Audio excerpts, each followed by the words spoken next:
Pledge of allegiance. I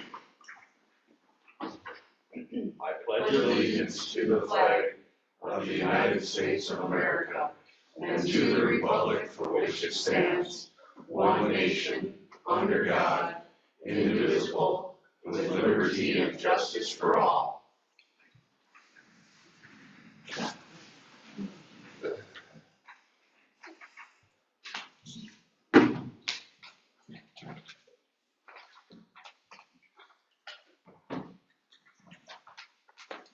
Okay, Sid will not be able to be with us this morning, but he would like to be called if we get to a certain agenda item. Agenda approval, do we have any conflicts of interest today? Don't believe so. Okay, any additions to the agenda? If not, I ask for a motion to approve the minutes from September 2nd Drainage and September 16th Commissioners and Drainage meeting. So moved. So moved by Jeff, second. Second. Second by Neil. All in favor say aye. Aye. All opposed, motion carried for approval of the minutes. Oh, Yes, there was one word in the September 2nd meeting. one word. Yeah. It says work was completed at the request of landowners during the February 4th, 2025. That work wasn't completed. The backhoe broke down. Do you want It's to minor technicality. partially completed or? Well, I would refer to Glenn to correct the wording a little bit. It says work was completed at the request of the landowners during the February 4th, 2025 Drainage Commission meeting. I find that inaccurate because it wasn't Yeah. completed. Yeah. No. Yeah, at the point when the boom broke in the backhoe, we pulled out, and then our other seasonal work started, so we didn't go back right away. And then, like I said before, we had a situation, so we backed away from it. And now we just went in and now we completed it, but what we're gonna do. Okay. So, however, you need to state that Maybe it's, partially completed. It probably should be changed. Yeah, In case there's ever any issues down the road. partially completed sounds Due to. Good. Okay. due to mechanical failure, breakdown. On the backhoe. yeah. Okay. Do you want it to state that it was, no, that was, or was it completed after we did those minutes? We just completed it now after the last meeting, All right. or what we felt we needed to do. I would say work was partially completed at the request of landowners during the February 4th. Partially. Okay. We will change that, and is that okay with your motion that you made, if we change Yeah. that? Okay. Yeah, All right. We'd like to enter into drainage, being I am the vice chair, correct? Okay. I would like a motion to go into I drainage. moved to go into drainage. So moved by Jeff, second. Second. Second by Mike. All in favor say aye. Aye. All opposed, motion carried. I will turn it over to you, Lynn. Okay. All I have is just an update on that same project on 110th Street. We went in, we added a little bit of finer rock to the top to, cause the sides were dished down, and we leveled that in. We took vegetation and some material away from the south side out through the edge of what we could, we measured approximate edge of the right of way, and we cleaned all that out, so it's nice and clean. Sid, actually worked out well. He had, some stacks moved back there, so he loaded one, and he took it out of there. He said the rock crossing worked good. He said the whole road, the whole section line, he said is soft. He said it pulled hard, but he said otherwise the rock crossing worked good. And, at this time, I feel if they continue to clean the drainage to the south, and then they can accomplish what they want as far as getting the water to go the way they want it to. Any other questions? Do we need to report on anything of what we have going on in the Or is that? Well, that's more for the approach for the regular session for highway. I didn't know if that would involve drainage. Well, blocking a couple culverts Yeah. again, but, also building out approaches, so I don't know. I think we can still address that, later on, if you want, the rest of my stuff. Just to bring you up to speed, if anybody doesn't know, that was asked by a landowner about, had someone come in and extend some approaches a mile east and a mile south of Eureka, and then they also covered up culverts while they were doing that. Oh. So, and I text Neil and, because our areas are, and then, also text Clint and Dave, so. Okay. Anything else for drainage? I moved to come out. Okay, we have a motion to come out by Jeff, second. Second by Neil, all in favor say aye. Aye. All opposed, motion carried. You're officially out. Okay, I will, wait till 9:15 for public comments and concerns. Sheriff motion to approve an automatic supplement for sheriff vehicle, hit on claim 11,407.46. And, department updates, you wanna do that now, Dave, or? You don't, Really don't have anything to add. Okay. The vehicle was damaged, it was a cartridge's deer crash, and it's been repaired, and we were able to put a grill guard on that one now. Okay. It's, at dusk, it's dangerous at nighttime. And that was, we got insurance on Right, that. yeah, Yeah, the claim was for that $11,407.46. correct. Okay, so we have a motion to approve that, automatic supplement, I moved. moved by Jeff, second, I will second second that. by Mike. Any other discussion? All in favor say aye. All opposed, motion carried.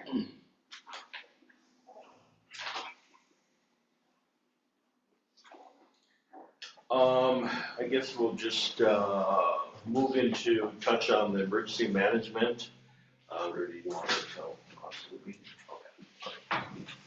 Probably executive session Yep. too. Okay. I'm gonna step back in my office. Okay, sure. Mr. I Chairman, guess, go ahead. Mike. that department updates and discussion. Right after the motion we just approved, Yep, could we touch on that if you don't want? sure, go ahead. So at I believe Lindley, if that's in relation to my text the other day about the city of Leola's Yep. joint law. Yep. Went to the meeting last night and they asked me to, share with you that effective December 31st, they will be ending the contract with joint law. They will be submitting something in writing here in the near future, Okay. so. Can we have that by next month? I would say, well, I guess I can't make that promise, Well, but they have 30 days to notify us, sure. whether it's before the end of the year or not, and they can notify 30 days at any time during the contract. But they wanna shoot for the end of the year, so they get paid through the end of the year, and then they'll start fresh on January 1st, trying to figure out what they're gonna do. I would, suggest they're not obligated to, but if they would bring that, to a meeting and speak on it and the reasoning why, so Okay, the public would know. yeah, Just that request. sure. Okay. I'll talk to the mayor about I that. guess, excuse You me, go ahead. I guess it's gotta be kinda clear what the sheriff's role at Leola is gonna be after that also, so. Correct. So everybody's kinda on the same page. Well, and staffing also. Right. Okay, we'll go into public comments and concerns, and, if there's anybody else that wants to come after 9:15, that's certainly fine. We have, Mike Lapka down and Bill Connors. Okay, Mike? Mike Loughy, just an update on the legal description for the city building. The plat is under review right now by the Register of Deeds and by the abstract company out of Arion. It should be ready to present to the city council, Eureka City Council, for their meeting. I think it's either Monday night or Tuesday night. So, so the section 2 on the contract, I mean, if you guys could just hold off and just wait until the legal discussion Yeah, That's covers really everything. Okay, it should be fairly soon, right? yeah, I mean, it should, after they sign it, it should be able to. Okay. All right, thank you. So, Mike, you're thinking by, if everything goes the way it should, By your next meeting. yeah, by the next meeting, Yes. then we'd have the legal, we'd have everything in there to put in. Okay. All right, thank you, Mike. Okay, Mr. Connors, Hi, good morning. welcome. Bill Connors, good to be here. With the Old Days Center, just want to give you an update that we are working on the conditional use permit application amendment, including studies that we think the commission and zoning board would like to see. So I'm going to continue to work on that, and we will have something to file shortly. Okay, thank you. Thank you. Okay, we have Marion Callis and Kevin Holt on specific agenda item. Please raise your hand if we are on that item, and I will allow you to speak at that time. Thank you. All right, we're gonna go into the Eureka building. I believe Sid wanted to be called on it if he's available, but, and Austin is not here yet either, so he's running late.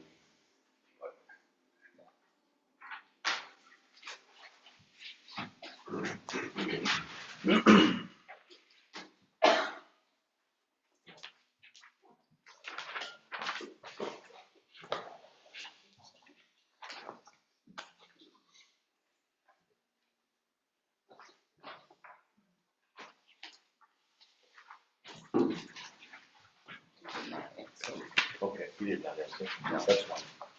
We can move on. I'd like to have Austin here anyway, so. Yeah. All right,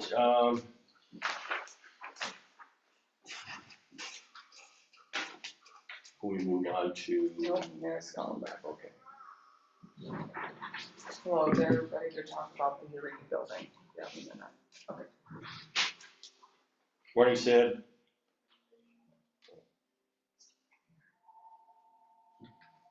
Can you hear us, Sid? Yeah, I can hear you. Austin isn't here yet, he's running late because of the fog, but, Mr. Mike Lopke had spoken, on the public comments and said that the legals should be possibly, everything should be done, sent to the city for approval, and we should, probably be done, completed by the next meeting. So with that said, we were just discussing the building as far as the contract, and he suggested that we would wait to do any decision on that until we get the legal in there. Wait for the final version Correct. of the Yes. contract. Yes. And that's as far as we are right now. Yes, sir. Do we want to ask Ray if he has any public comment? Ray, I need you to sign in. If you have any public comment, you're certainly welcome to speak. Okay, thank you.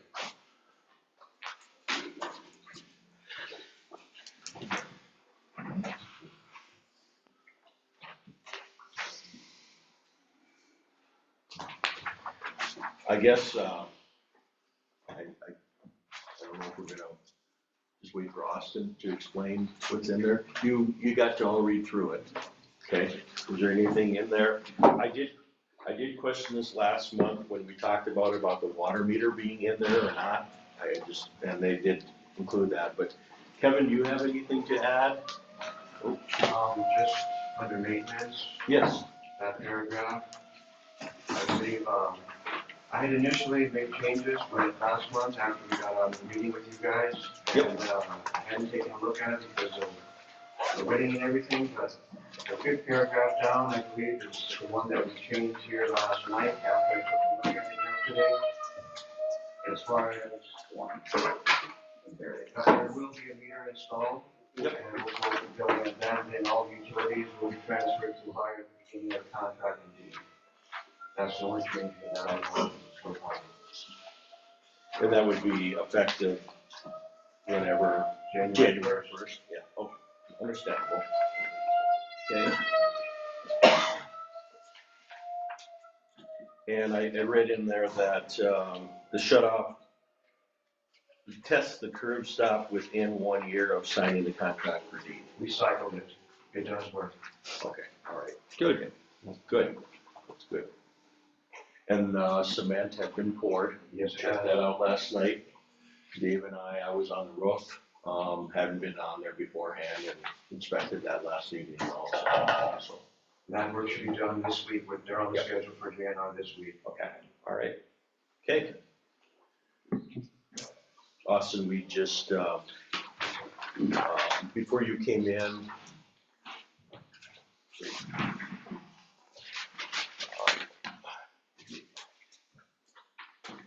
before you had come in, Austin, Mr. Lapka had spoken, said that all the legals and all that work should be completed. Okay. Within a month. Perfect. Okay. I saw somebody over there doing it one day, I wasn't sure who it was, so good, that's good to hear.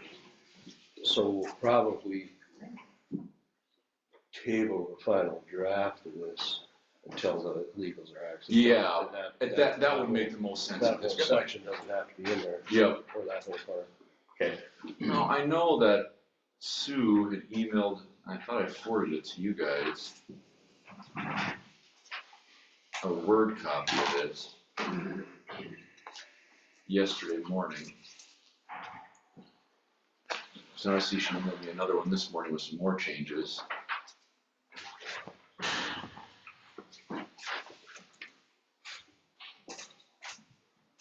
Not seeing that.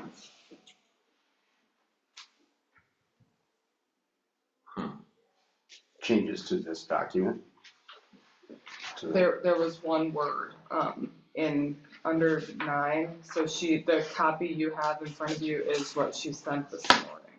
Okay. And it just said that a water meter is necessary, I think the original read is. Yeah. Yesterday. Because originally we had it in there that just forego the water meter, they want one, and that, I mean, that's. Well, that's not a big You deal. had suggested, or someone had said that it would be a minimum of monthly, and. Yeah, there's not. I've never seen that happen, so, yeah, I'm perfectly fine with that too, with the meter. Okay, any other discussion on this? If not, go ahead, Mike. Explain the generator and its sole use in the building. Is it for the building? Is it for the city? Who uses the generator? Building. For the building, not your emergency system at all? Well, power. It can be. It can power that. Yes. Okay, so we Yeah. split. I would like to see that it's split, if they benefit from the use of the generator. My thoughts. I don't know. And I think when I visited the city building to see where the contract was, and if they had any questions after our last meeting, I think it was the day after, there is talk about possibly moving that SCADA system to the city office, eventually. Yes. So, Okay. so they wouldn't have that exposure in there. Okay. Okay. The sirens, however, are kind of a fiber optic thing, and we're not getting anyone to help us with that at this time, and they also is going to be very costly. So that may have to stay with the building for a while. But if I find out anything new, I will let you know. All right. Well, and Kevin understand too that, one government entity to the next, why spend tens of thousands of dollars for something that is gonna be safe? Common sense, right? Yes. Okay, so everybody agrees that we'll just table this until we get the legals and then we can do a complete, okay? All right, So any questions? The changes that, ultimately the document that Sue sent this morning, are those the changes I should make to the Word document to make a new one? Yes? Yes. Okay. And if anybody sees anything after our meeting, then, please let Austin know, so. Okay, we will move on.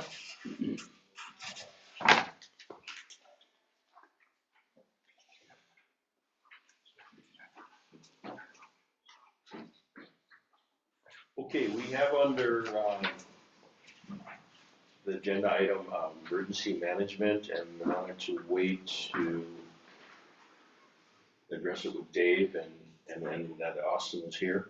Any update on that, Dave? Really, no, Okay. we're still working on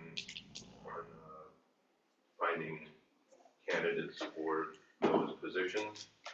Have some suggestions, but obviously when it comes to personnel, I prefer to discuss that in executive session versus Okay. at this time. Okay. All right. Sid, you have anything, are you occupied right now? I think you, Okay, all right. Can we move on to your auditor sure. and then call Sharon probably, or courthouse meeting? Trish, can you call Sharon? Okay, the first one is a motion to approve the presented rosters of volunteers for the Eureka Fire, Eureka EMT, Leola Fire, Leola EMT, and Long Lake Fire departments. We do this motion once a year to cover the volunteers for work comp purposes.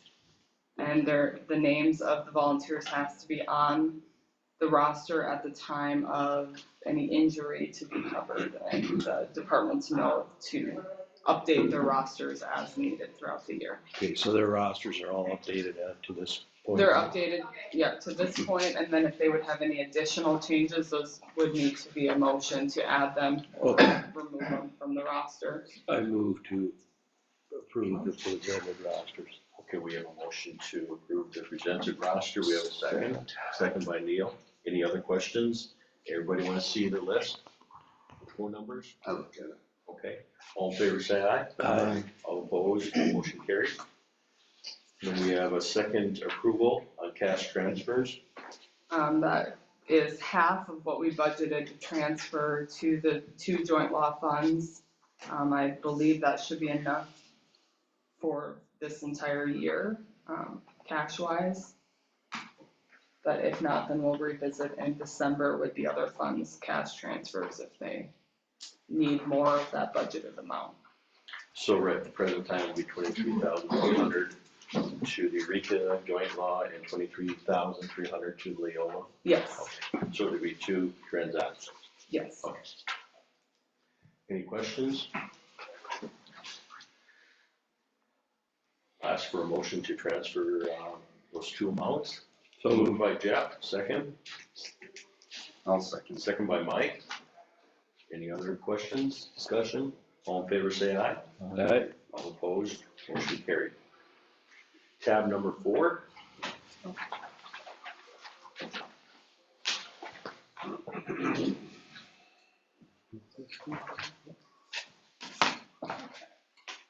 So I've talked to all of the entities, cities, schools within the county.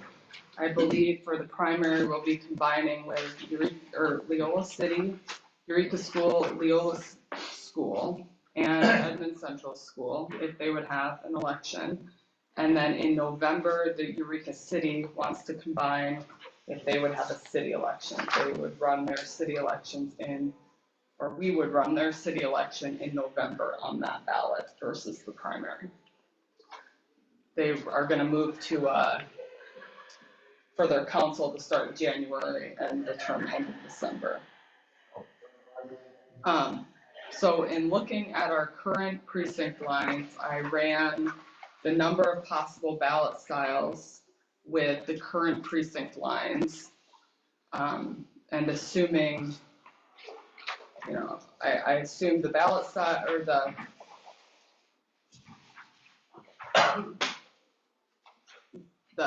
city would have, so all 3 wards are up and the mayor in Leola City, and then the commissioner districts that have races.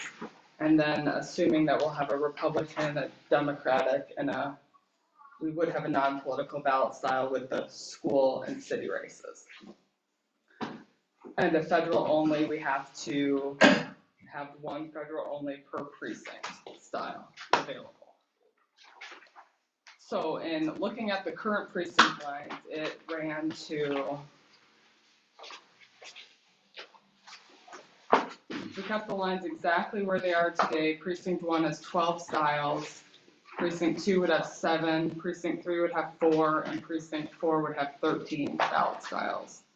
I'd have to order today, based on those 36 ballot styles, I'd order about 3,800 ballots, 1,800 express vote cards. We still have 2 polling places, Eureka and Leola, and then 2 precincts vote at each polling place, so 4 tables of workers. If we move to 3 precincts, I'd still have the 2 polling places and 4 tables, with splitting up precinct 1, which would be the entire Leola school district. I would split probably like in city and out of city. So then that would reduce, or a portion of the city, I can't remember exactly how I split it, but it would reduce it to 9 ballot styles at one table and 8 at the other. Precinct 2 would have still the 4, and precinct 3 could cut down to 10 by getting Leola School out of that small chunk of precinct 4 currently. So I'd reduce down to 31 ballot styles, which would be 3,400 ballots about the order, and 1,500 express vote cards. I think the 3 precincts, I could run an absentee precinct like I did in 2022.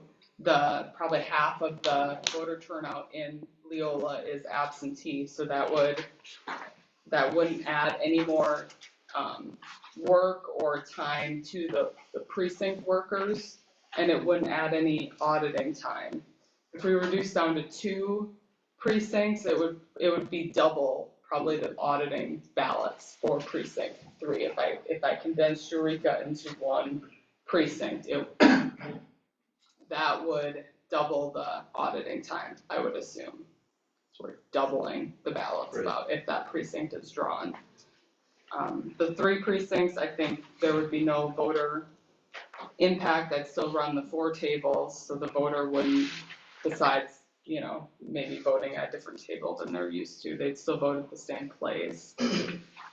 I would notify that there would be a few voters in the middle of the county that were traveling to Eureka before and now would have to travel to Leola, so I'd reach out to those people and make sure they knew what, that their precinct had changed. So precincts have to be set by the first meeting in January.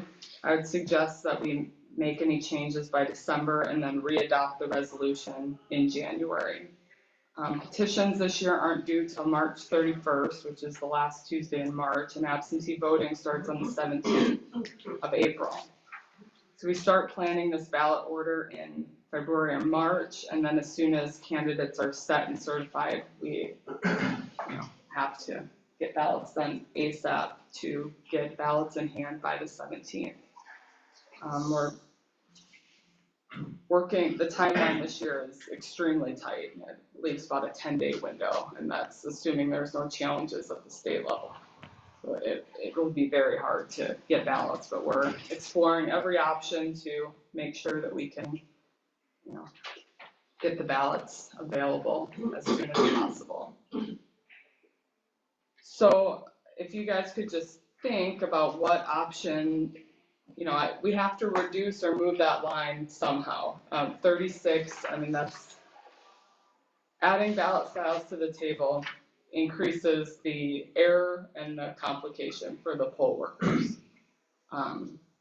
So if we could reduce. Are you saying that going to the 3 precincts instead of the 4 would be simpler? Yes, it would be simpler for the poll workers, simpler for us at the absentee level, and 3 would leave the voters with the least amount of change, and the auditing time I don't believe would change at all. Okay. Because we're gonna have to audit at least one of those 3, right? Yes. 2 precincts would leave the most options for reducing those ballot styles, but it would change the auditing time. The voters, the way I'll stage the ballot styles, so there's some styles at one table and some styles at another, so the voters will be split based on what style of ballot they would vote. So the voter wouldn't experience any difference other than they might not vote with the same 3 ladies they had in 2024, if they would, remember that. Their name might be at the other table this year. But there would still be 2 tables and, I would split it so the workers at the table would have the fewest ballot styles possible, so there would be as little chance of them, they have to check the voter in, read the ballot style, and then find that ballot style and issue the correct style to that voter, and that's a human, they have to read that and then check between, worst case scenario, 13 different ballot styles and pick the right one to hand to that voter if we left everything as is. Which we've been very, fortunate that we haven't had too many mistakes, but 13's a lot. That would be the most that we've ever had at one table. And this is because of joining schools and counties. Yeah. And are we required to join the schools and county? With the law change at 11:30, probably, maybe not. But the cities and schools want to. The way I read 11:30, if the city and school, if that jurisdiction wants to combine, the counties really, we don't have the option to say no. So, but there's a lot of questions. My experience is anytime you have a city election, you don't have anything with it, or even a county election, people probably your voter turnout's gonna be a lot lower. And that was the intent behind 11:30, is just to boost voter turnout for everybody, for everything. Which I think is a good thing. There's Just a lot of ballots at one time.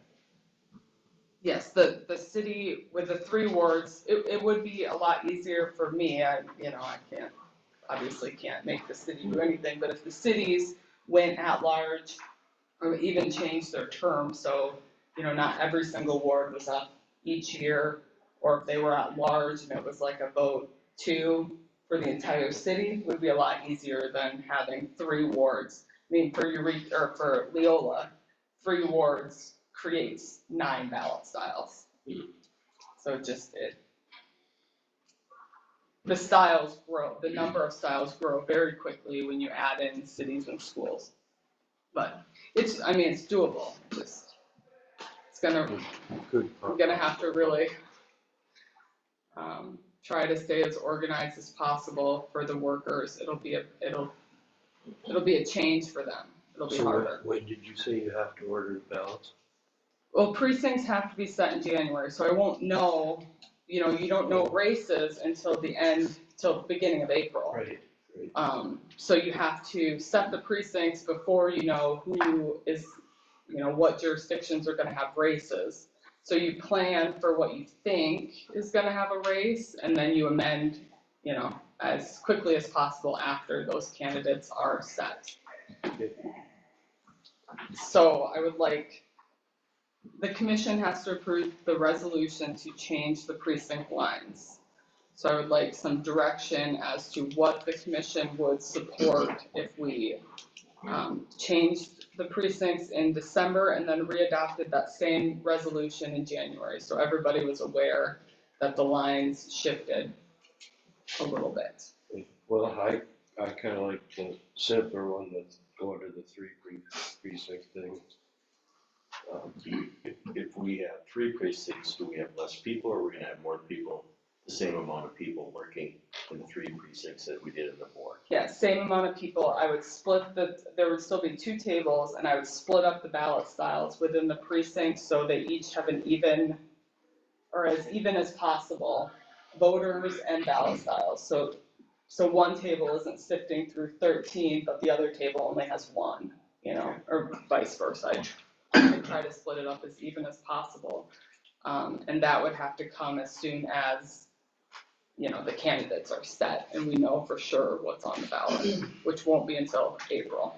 And the main reasoning behind this is, again, we're doing this change. To reduce the ballot styles that the precinct workers have to sift through so they can successfully issue the correct ballot to the correct voter. And What's the most ballot styles we've had before this? probably the primary, I'd have to look back. There was a primary, I think it was in 2020, or maybe it was 2018, that we did have a Republican, Democrat, and non-political ballot style, so there'd probably have been 6 Okay. at some tables. Last year, during the primary, I think there was probably 3 or 4 was the most at one table. And there was, I think, 2 that were issued incorrectly, just 4. And I guess we did have a good turnout. I'd have to look back for sure and get those numbers, but 13 would be by far the most, probably triple, double what we've had in the past. Do you have cost breakdown on the ballot? Unfortunately, I would not know. I mean, I could look back and see, but They don't have updated prices though, or? They do, but I don't know how, we don't know what's gonna be on the ballot yet. So we are at the, I could estimate based on the number of faces, but we don't know the size of the ballot. That could change if it's gonna be a 17, a 19, a 2-page, they talked about that. A 2-page ballot with 13 styles, that would be 26 pieces of different paper that they have to issue to the right person. That would be, I hope that doesn't happen. But we unfortunately do not know until we know what's on the ballot, what size, But you could assume that having less ballots would. less ballot Be cheaper. faces, less ballot styles is cheaper. Smaller ballot, like the 14-inch ballot is the cheapest, 17 is more expensive because you're 17-inch piece of paper. There's no cost difference between the 11 and the 14. And then it all depends on who's on the ballot. If there's no Democratic style, that would be, one less style you have to add. Non-political, we would have to have if the cities and schools have a race, which I assume somebody will have a race. So we are at the mercy of who runs, what's on the ballot, and who wants to combine. And we, have to have the ballots available for the voter, based on what they have to vote for.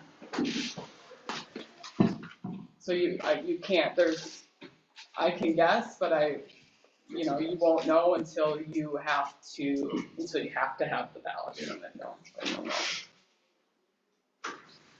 So according to your notes, precincts must be set by the first meeting in January, changes approved by December and also in January. As of today, you're just asking for direction so we can present. Yeah, so then I can move that line based on it, I'll move it based on 3 precincts, just to show the commission what that would look like.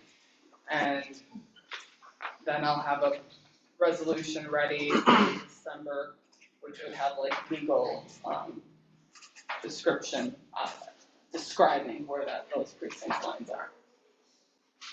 Any Yeah, more questions? why don't you get that line for us, but I will evaluate. Makes sense. Yeah. Okay, all right. Formal action on that? No. All right. So everybody okay with that? All right, okay. We're gonna move on to courthouse maintenance, update on projects and boiler. And then discussion possible action on courthouse roof insulation, discussion possible action on designing employee-only entrance and labeling areas as employee authorized personnel only. So Sharon, I'll start you out with any updates on projects and boilers. And I believe Sid said that, Mike, you probably have some more information on the steps, or no? He kind of briefly. Yeah, very little, but Okay, yeah. all right, go ahead, Sharon.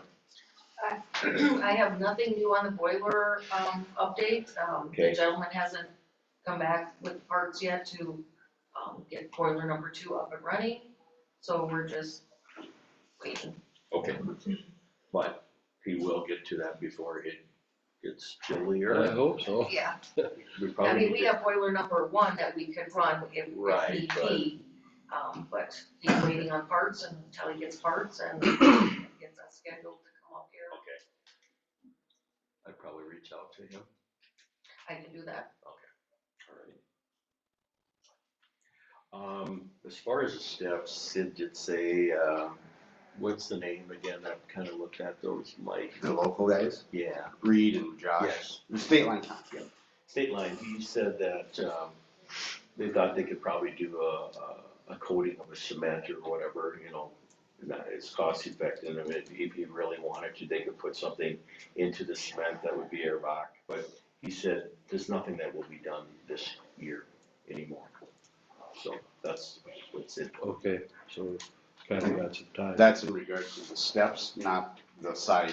And the sides too. Well, right, yeah, okay, yeah. Yep. Because we kind of talked about that prior on the sides, that they could form it up, add color to the concrete for just the sides. I haven't talked to them about the actual steps, so Okay. that's interesting too. Whatever it may be, like we're running out of, not that we're trying to avoid this, but, Is this something that we need to advertise? See, what? Is that something we wanna do, is advertise on that, and some other guys involved, or? What's our limit on a project like that? It would be under, it's like 100,000 now. Yeah. Oh, okay. Before you have to do bids, but we could call for quotes if you Yeah. wanted. Yeah. I think that would be a Wow. good idea, Neil, because you never know, there might be something. Some that other we don't know ideas. out there. Yeah, other ideas, other prices, do some comparisons, we have time now. Biggest concern to me is the steps that are, Yeah. the way that, how you get that to stay in hold. Chipped away. Yeah. So, and I think I sent you the message, Mark, but I reached out to a company out of Watertown who was advertising for coatings. And, I sent them the pictures and the dimensions, and they said, well, based on the pictures, the integrity of the steps looks like more than they want a warranty. And so they said, basically his final thought was I would just replace the steps. Yeah. But his opinion, Okay. professional opinion. Is there anything we need to do as far as painting them? I mean, do we have any I guess- liability right now? I mean, you know what I mean, as far as people wanting We to know. plan on repainting the foundation or the, I don't know, 2-3 feet on the bottom of the courthouse. Repainting that, and then that's also the same color as the side pillars of the steps. So I don't know if we would need to color them if I'm going to paint them. I meant as far as, is there anything that we have to be cautious now, somebody walking on there, of something happening? Because a lot of times you'll see steps, sidewalks, there's a ridge like this with a frost, and then they have a yellow line or an orange line on it. Are people aware of that? Or is that? I guess we don't have too many people that actually use Okay. this set of stairs, but, if you want me to paint yellow lines or No, I- whatever, I can surely do that. It's kind of like putting up beware the dog sign out. With a few spots chipped away, it's not a terrible idea though. Okay. Just to do the edge nosing of the steps so they make it more visible. I guess. Do you have a problem doing that, do you think? No. Would it be a big Do deal? you want me just to like spray paint it, or is there a certain paint, Yeah, there's or? like yellow, the yellow or the, what do they call that, where you do the lines? Reflective or? Traffic thing. Yeah, Plus, fluorescent orange. yeah, fluorescent orange or yellowish. So it is like a spray paint that I Yeah, get, yeah. or whatever, okay, It's just bright. okay, yep, no, I can do that. Okay. So you want it on every step going up? I think so. Wherever it's chipped away. Well, you Well, know, wouldn't do it what, look you better gotta- to do it all the way across than like here and here and here and here and here and here? You make that. It would look less conspicuous if you did it all, but Okay, at least it's noticeable then. okay. Okay, is there any, I know Neil, Jeff, Mike, any, discussion on the roof insulation here? No? Not really, we both looked at it. I'm more concerned about falling through the roof than Yeah. or anything else. Well, so we looked at it, but my question is, what is the roof R value that we have? And talked to Hub City Roofing in Aberdeen. They say the only way to know for sure is to take a core sample of the roof that you have. So you penetrate the roof, pull it out, analyze it, and then patch it. Flat roofs generally consist of an R value of a 4 to a 7 per inch. And of course, the only way to know how deep it actually is to open that core sample. So they're gonna be in town in November, working on the school. They said it would take very little to come over here and do that for us. Otherwise, if they made a special trip, the number he said on the phone was about $150. Whether that's the actual number, if we chose to have him come do it or not. But I feel like that's a key factor to what's the R value. If that R value is adequate, why would we spend more money in the ceiling? Especially when, yeah, I stepped on it and luckily didn't fall through, great. It's a big roof though, with bigger areas. I was along the edge where there's structure. You get out in the middle of a hall or the middle of a room, that'd make me nervous as hell. And I think it was said by Glenn that maybe an engineer should be consulted before going out on that roof. The ceiling, that is, not the roof. And make sure he agrees or says, you're fine, do it. I'm not gonna be the one that says, yeah, let's get her done, boys. But, one thought that I have upon looking on that dome is there's no insulation above the dome. There's just a secondary roof line. That's potentially one of the major energy loss points in the roof. So above that dome, as we see from below, there's lights hanging in there that give the appearance of light.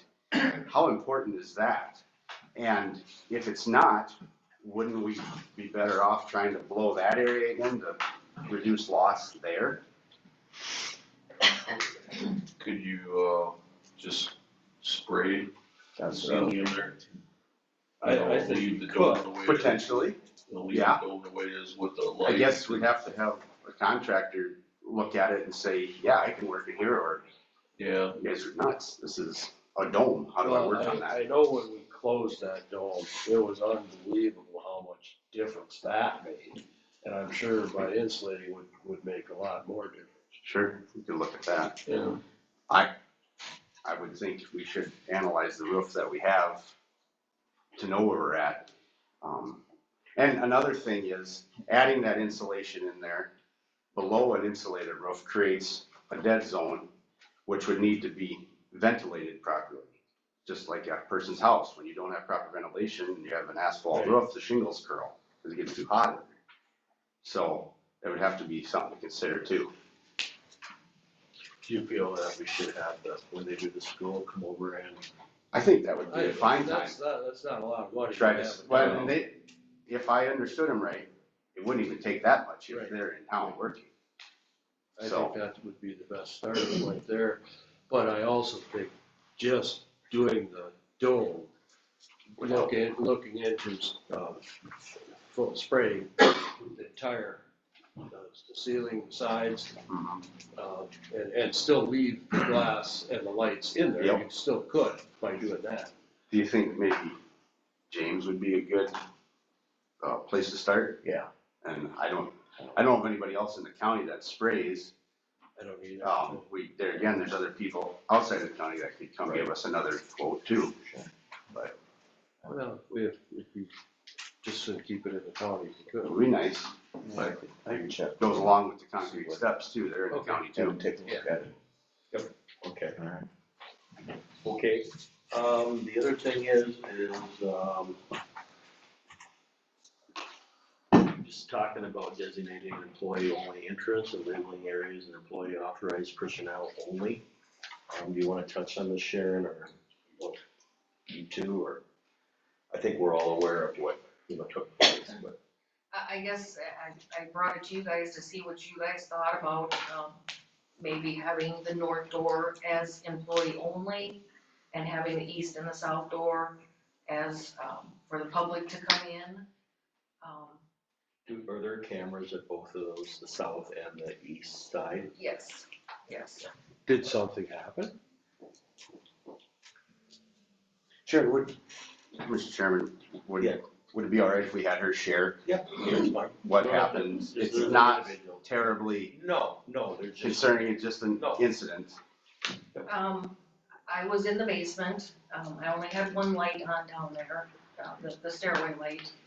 I know the basement because I've been down there enough, I don't need to turn the lights all on just for me. And I just got the sense that somebody was down here, and as I looked out the door, of one of the rooms, there was someone down there. I asked if I could help them, and they just wanted to look around. So I turned on all the lights and, let them look around. But I guess I didn't realize that the public might think that they could go down there and look around. Not having lights on, I just don't think that should be open for the public to be going down there on their own. If they want to go down there and look, come to one of the offices. Anybody here would be more than happy to say, yep, I'll go with you. I'll, tell you the history of the basement that they know of, just for safety reasons. Well, you got your boiler system and everything else down there. And, you're gonna have people that are gonna go down there and look, and they're not gonna be a problem. You're gonna have that one person that starts thinking with stuff, and next thing you know, you have a problem. You said there was one light on? Yes. So what would you suggest, employees only for the basement? For the north door. For the yeah. north door and just even assign going down the basement employees only? Correct. I don't have a problem with that. Mr. Chairman, I guess I talked to the person Yeah. and their stance on it is they meant no harm. They didn't realize it wasn't a public area. For many years, it was an area where festivities were held, and it's probably been a long time since they were held there. But with the mindset existing, it's still out there. So probably potentially this is something that should have been done a long time ago. Like Glenn said, there's the heating system of the whole building. Maintenance rooms are usually locked and shut to the public. That's not unheard of. With our situation, Sharon has said many times that ventilation in these rooms is key to help mitigate moisture and mold problems. So we need to do something to notify the public that this area is not public space anymore. But if they're more than welcome to engage any one of us or the building occupants to ask questions and see things. Sid had mentioned this morning prior to you and Neil and I becoming commissioners, that it had been talked about along the way. But I received a text from this individual too this morning, and I never ever once thought anything was going on that shouldn't have gone on. It's just, the first thing that crossed my mind was just having no lights on and safety reasons, And why would you ask someone to, that's just my opinion.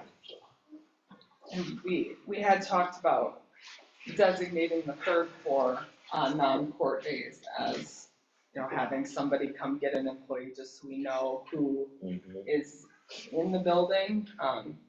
We often thought many times that if somebody came in right before 5, we wouldn't know. They could go all the way to the third floor and we wouldn't know. They could I don't know how long they could stay in the building without us knowing, but it could be a while if they wanted to.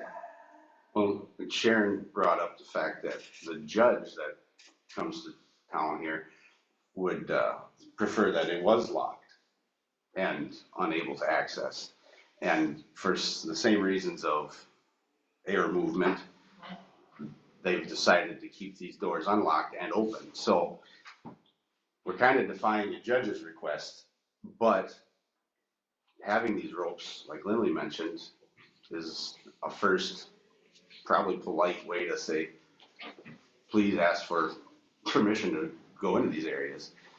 Proper signage you could put up. Is there, there's no, is that like is there a area above the door up in the courthouse that you could open up the window there? That there would be air movement with having the door I locked? think all of them have them. I would I say- don't know if they all open, but there is next to no heat up there in the winter. Yeah. Until we know that there's gonna be court and, we turn on more of the registers. We'd like more of the heat to stay down Oh, here so in that the would be a center. reason not to have that window open. Yes, Okay. and then in the summertime too, it gets so warm up there, cause there's no air on there. So that's my thinking of keeping more of the doors open so that the air flows around up there. I'd be in favor of doing that, locking that room also. What do you think about the basement or the back door? Good idea, I think we should do it. Just put up a sign. Yes, Miss Mary, I'm sorry. Marion Callis with Pierce County. I understand the safety concerns and the different reasons you're talking about. I would just like to say that this is the citizens building and that instead of saying you can't come here, a signage like Len was saying about, please ask for assistance before going here is a lot more user friendly and will make people feel more welcome than, get out kind of thing. Why is there no camera on the north door? Is just a question. The other entrances have a camera, why not the north one? I get safety, that's good. But yeah, to be honest, when I was in 4-H as a kid, when we were down there, the library used to be down there, went down there all the time. I don't know when it stopped. Who would know? I mean, unless you're here every day, I don't know. I would have walked down the basement too and thought, hey, I can just peek around to see what it looks like down here. But yeah, I get it, but please keep in mind that the public does feel like this is our building because, well, we do pay for it and we would like to see it. And just knowing that, hey, grab somebody from an office is excellent. Thank you. Thank you. What would it entail to have another camera? I have visited with the person that we purchased the system from, which was Gappa Electric many years ago. The system that we put in was what we could afford at that time. We have looked at adding some additional cameras. I wholeheartedly agree. We have something on the north side. It's just a matter of money again. Right. What it entail, and that's probably something you don't know, in addition to or a whole new system? I mean, how old is the system? I would have to look back, Mark, to guess. Okay. 8 years. I know, like farm systems, I mean, they've come down a Oh, lot. yeah. We're not talking a whole lot of money, this might be something different, so. Yes, Mary, I'll let you I talk. just had one other thing, because I didn't know that we were gonna talk about the camera system, but you tried to get a grant for the Eureka building, why couldn't you get a grant for the county courthouse? Yeah, I did get prices for that as well, and that is my plan. That's all. So, Thank you. yeah, okay. If you wanna check into something like that, Dave, see what it would cost to, to add one or, what a whole new system would be fine. So it brings us back to, do we want to make a decision to lock that up and put signs on the doors that, I mean, we don't want anybody to think that they're not welcome here, but just that they take the proper procedure, you know. And I guess, you know, depending on if we get cameras to view all entrances, that way we know who's coming and going. I think locking that door, since there's no cameras on it for a period of time, wouldn't be out of the question. Tell that. But if we get the cameras, then the doors could be unlocked so that we have record of who's coming and going, and then they wouldn't feel pushed away because there's a locked door. My question, Mike, is who has access to the cameras? Your office? I do. Okay, and is someone in there at all times? Probably not. That's that, you know, the obstacle. Yes, it is the obstacle, but we do have that record, whereas now we don't. Yeah, I was gonna say, what is the timeline on there that you can go back and look if something would happen? I believe it's 6 days. Okay. Yes, Glenn? There's, you go to Pier and there's a lot of the government buildings that there's areas that are not or accessible to the public. You know, and a lot of it doesn't have to do with is safety. You know, chemicals and everything are stored down there. You know, there's a lot of things and it's not hard for anyone to come into an office and say, hey, can I tour the basement? Would you take me? You know, I think just having like a keypad lock on a door of some type wouldn't be a problem. If people just wanna see, that's easy to accommodate. I think you're absolutely right. We're not turning people away. Even if we lock the back door and have a sign there saying, please use the east entrance or the south entrance, we aren't turning people away. It's employee entrance. I don't. Just have an informative, if you have a sign, you know, who they can contact or what office they can contact. If you feel like you wanna put a cell phone on there for you, if you're in charge of the basement, I mean, that's totally up to you, but yeah, something that informs the public that please ask for permission or ask for assistance. And it doesn't have to be unauthorized access or no other, just restricted access, because that's what it is, and it should be, frankly. Yeah. Well, there's a lot of stuff down there that don't need to be. Yes. Great. I was thinking though that rather than lock the north door, can't you just put a gate or something on the basement stairway? Like one of them gates that you just stretch out high enough so you can get over it. Because I think it'd be very unhandy to have that door locked, especially for handicapped people. The handicap door is the east door though, that's where the ramp is. That's where, with the ramp. that's where people should be coming in. Cause this chairlift doesn't go all the way to the bottom lady. Oh, that's true. Okay, do we wanna make a motion to lock, or how do we wanna proceed with this? You wanna have it locked until we would be checking into a camera for the north side? So that's the consensus here, or? I'm good with that lock with signs. Okay. And also a sign to the basement door also. Right. Employees only, something along the lines of ask for assistance or. I would, Lindley, Sharon, if you're making signs, probably ask for Austin's assistance, how to word it.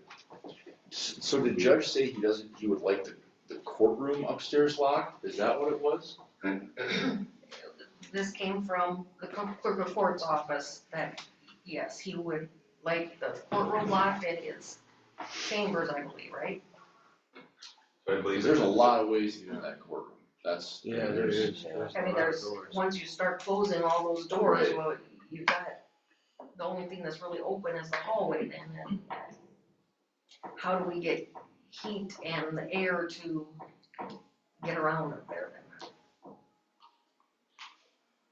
Well, maybe it's not even possible, if you feel that we need air moving in there. Well, we had talked about roping off the third floor, you know, so like put one of those ropes across there with the sign that, But if you don't have a camera there, somebody can jump over the rope that. right. I don't know how you keep people out Somebody from really up wants there. to get up there. Yeah, Right. Just like raised door, somebody can If they wanna get up, they'll go up. I mean, just for the safety of, the courtroom, the judge, everybody up there. You don't know what people can do. Because as the position of the camera sets, you can't see the west stairwell at all. So it isn't just the doors open, you can get access to the basement. You get access to every floor without being spotted. From back there. Well, If you know that. So if you could get a camera. Yeah. Sorry. But at any rate, if the doors are locked, once there's cameras, then you fix the problem. Okay. Sometimes the truth is a little too, But it's also, but it's still true. The board forces the issue. if somebody isn't watching the cameras at all Yeah. times, Yeah. something can still happen. It can. I think after. but at least we are taking the Thinking this whole thing. precaution to, I don't know, cover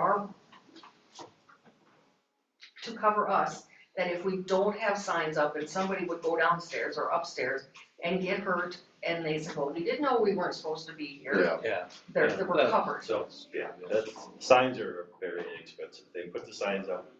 You wanna lock, Neil, you think we should lock the back door for now? I think for now, I know. Okay. I feel just the signage would be good, I think we gotta trust the people of our county. More than likely, most of us are a little vigilant of what's going on here. I think we're overthinking this for now, and if the judge comes and we need to have it secured, at that point in time, we can address those issues or have some policy in place. Right now, I don't feel this is a major issue. The person was walking around, that's great, we got evidence down there that needs to be protected. Ray had a good point, maybe we just need a sliding door there, that's some kind of, but let's not overthink this thing too much. That's my opinion. I'm good with going with Okay. signs. All right, just put appropriate signs up for now and we'll, So just signage Yes. and no locking the back door. Okay, so how about third floor, do you want that roped off? you can do it if you feel, right? You feel- I think. Yeah. Yeah, that's fine. There should be a sign there too, though. Yeah. Oh, yes, Yes. yes. For tours and, Yeah. you Yeah, know, right. on And just Yeah. designate who you want. I mean, if there's one person for tours or whatever, just designate and then maybe have I don't know if you wanna have a phone number or not. That's up to you, what you feel. Okay, all right. Is there, the costs here? You I don't know. guys should probably, I mean, if we're gonna make that decision, you should probably do a Yeah, simple motion there. well, Just putting just up appropriate signs. signage, rope off the third floor with the sign as well. I mean, just something simple, so there's a motion that it's on the record. I'll make that motion. Okay, Neil will make the motion that we put up the appropriate signs with the correct information, and also roping off the third floor. Plus Fine. sign, plus sign. Plus sign, yes. I'll We have a second. motion, we have a second by Jeff. Any other discussion? All in favor, say aye. Aye. All opposed. Motion carried. Okay, courthouse maintenance costs, I don't, tab 2, I don't know where this came in. After the last meeting, it was requested Okay. to pull, what the maintenance costs are Okay, for the courthouse. tab number 2.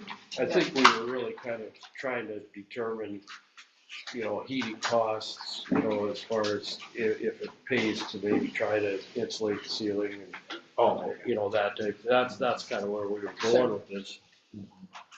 So And one of the things was, we replaced a lot of windows throughout the years and trying to see if there was a pattern of, costs going down because of what we did. Okay. Well, it's very interesting and very informative, seeing the last 5 years of the repairs for us that haven't been on here, and also supplies, and then, of course, the full-time salary benefits, so. So when you're looking at 2024, we had about 19,000, but then 2023, there was window replacement, as Jeff said, about $48,000, which amounted to 76,000. In a normal year, it's been anywhere from 19 to 22,000, unless there's repairs done. And the utilities, again, propane, of course, 2020 must have been crazy. And 21, 22, so we're in. In 2020 is when we installed the propane Yes. tanks. Yeah. And when AgTegra, or was it AgTegra then?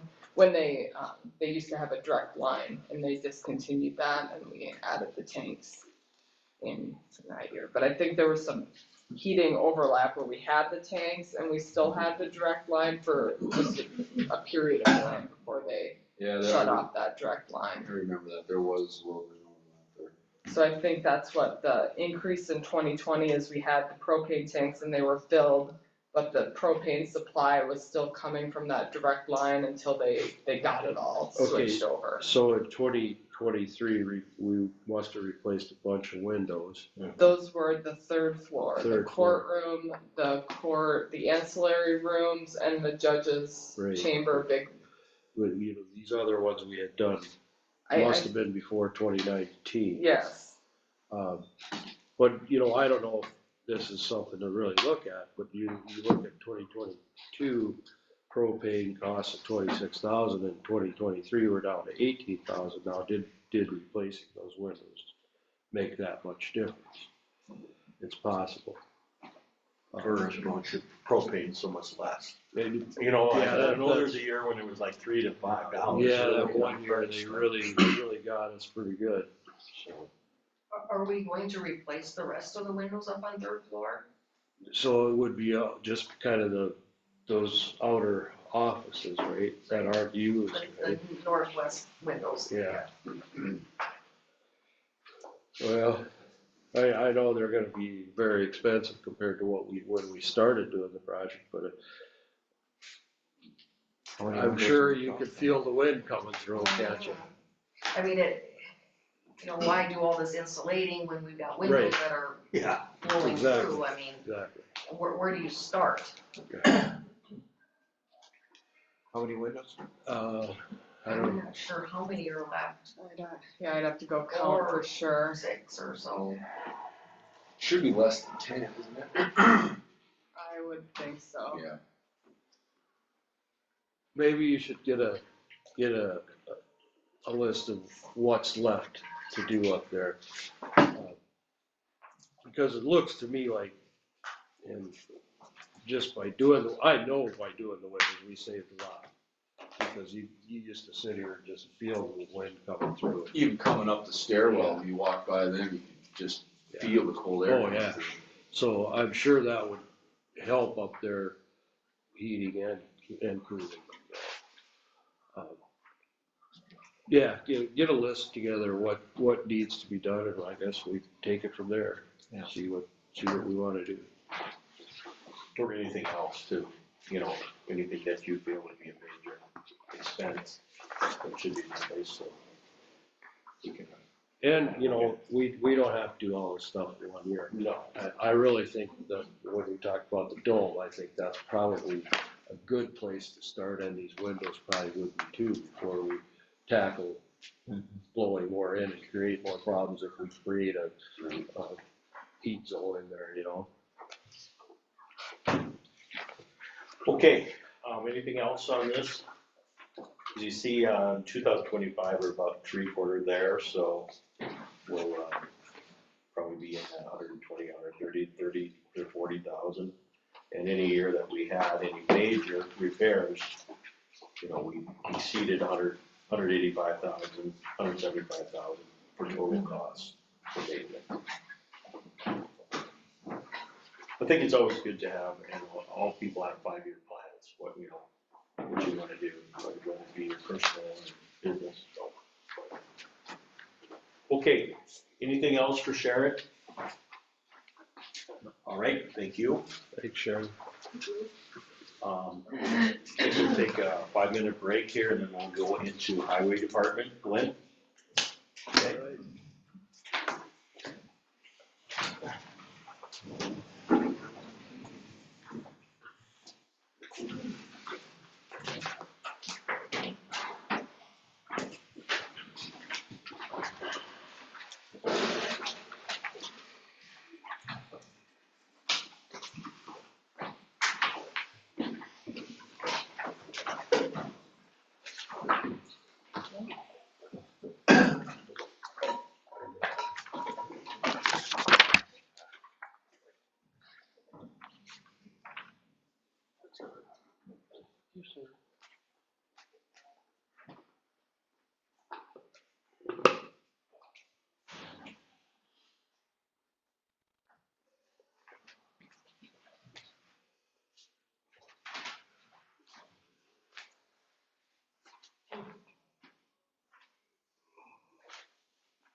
Glenn, before I mention that, I was trying to remember where that lift went all the way down, the last flight of stairs or not. I've been by it so many times and I never use it, so I can't recall whether it did or not.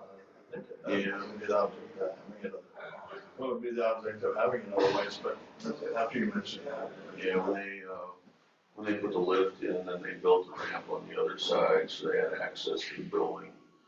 And then they've got the handicap parking spot there at that corner of the parking lot, so that somebody does pull in, they can, get out there and use the ramp to get up. What I'm thinking is when there'd be more vehicles there, somebody that has a hard time walking might end up west by the ways and you know, all around there. Something that's really cold on the north side of that's kind of what I was thinking. It ain't personally for me, the back door. I don't see a problem leaving that open in the basement. A guy could put a door there that, restricts access, No, when I said gate, I was thinking of like one of those expanding gates. Yeah. It's like it just stretches out, you can push it against the wall. You can make it, have it as tall as you want to, or have two of them, one above the other. Yeah. That's what I was thinking about, just put something like that across there. Then your air could still go through there, but Either that or just, if you got a door, just a like a screen, a little heavier than a screen across an opening to allow airflow. Yeah. Okay, do something Well, like there's that. different ways to push it. Yeah. Yeah, we've had, over the years, we've had stuff disappear from the back land. I don't ever remember anybody going downstairs and stuff disappearing, but I remember the back landing, there was things that were put back there, and they walked out the door. Really? Yeah. What did you ask? Well, I guess Cameron did. You asked. The man, Yeah, that would help. I have something after we tabled the whole discussion. I would like to ask somebody a question about the building. If I made this motion to. Yeah, you can go back to it. And then, as far as we can either retable then at that point. Yeah, afterwards. Yep.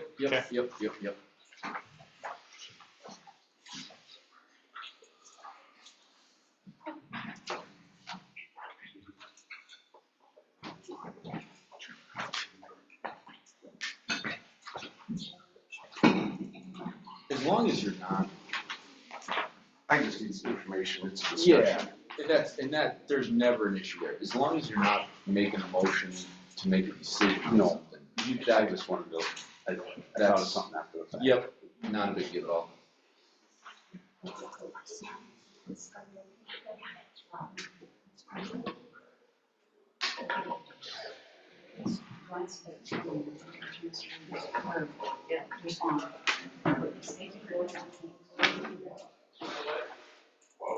I used to be a pretty hardcore Sitka fan, but I've slowly been switching over to KU. You got on? I'm still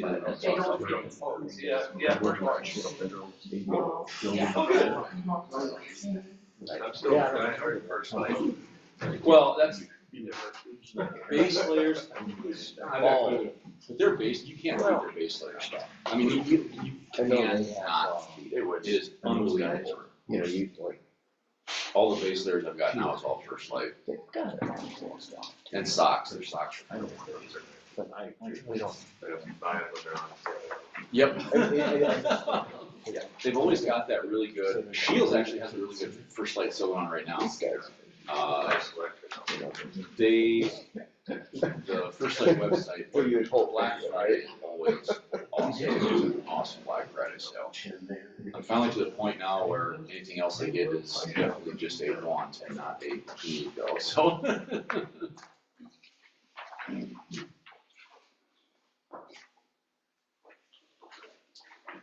pair of pants have a similar fabric as what First Light company pants do, but they're more of a work pant. Yeah, They're like $80. yeah.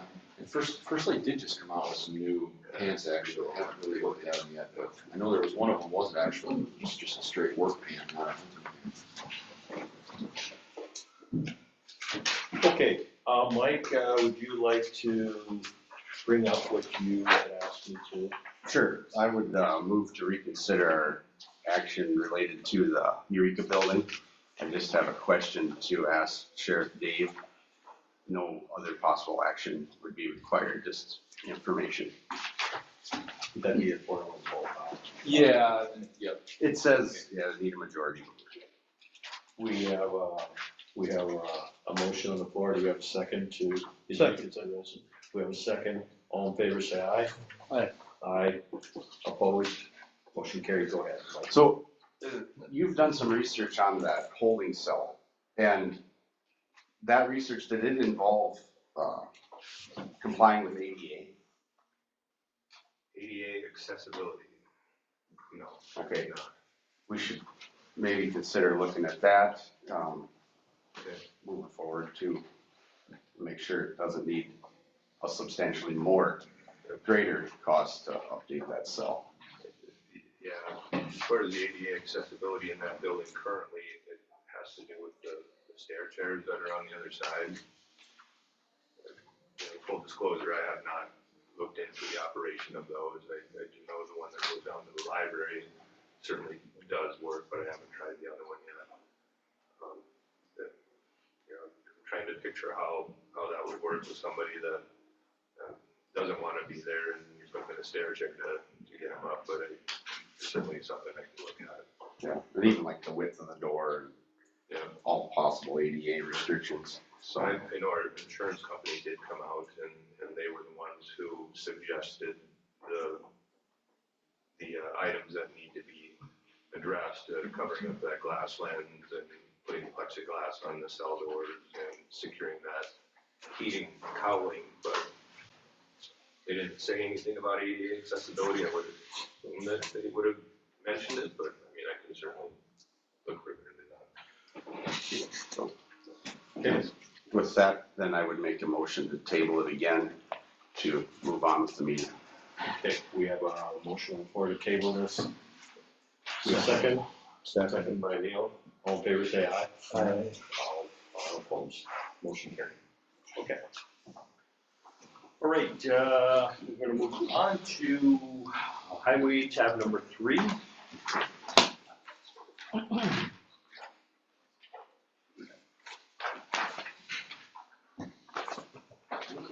Job description, applications. Utility application permits. There are 4 applicants. Probably going to go executive session for that, right, Austin? Say that again? For the applicant. Yeah, we're gonna talk, yes. I'm moving on this here. So, we're gonna talk about web water and, web water, right? Yep. Okay. Pass this around.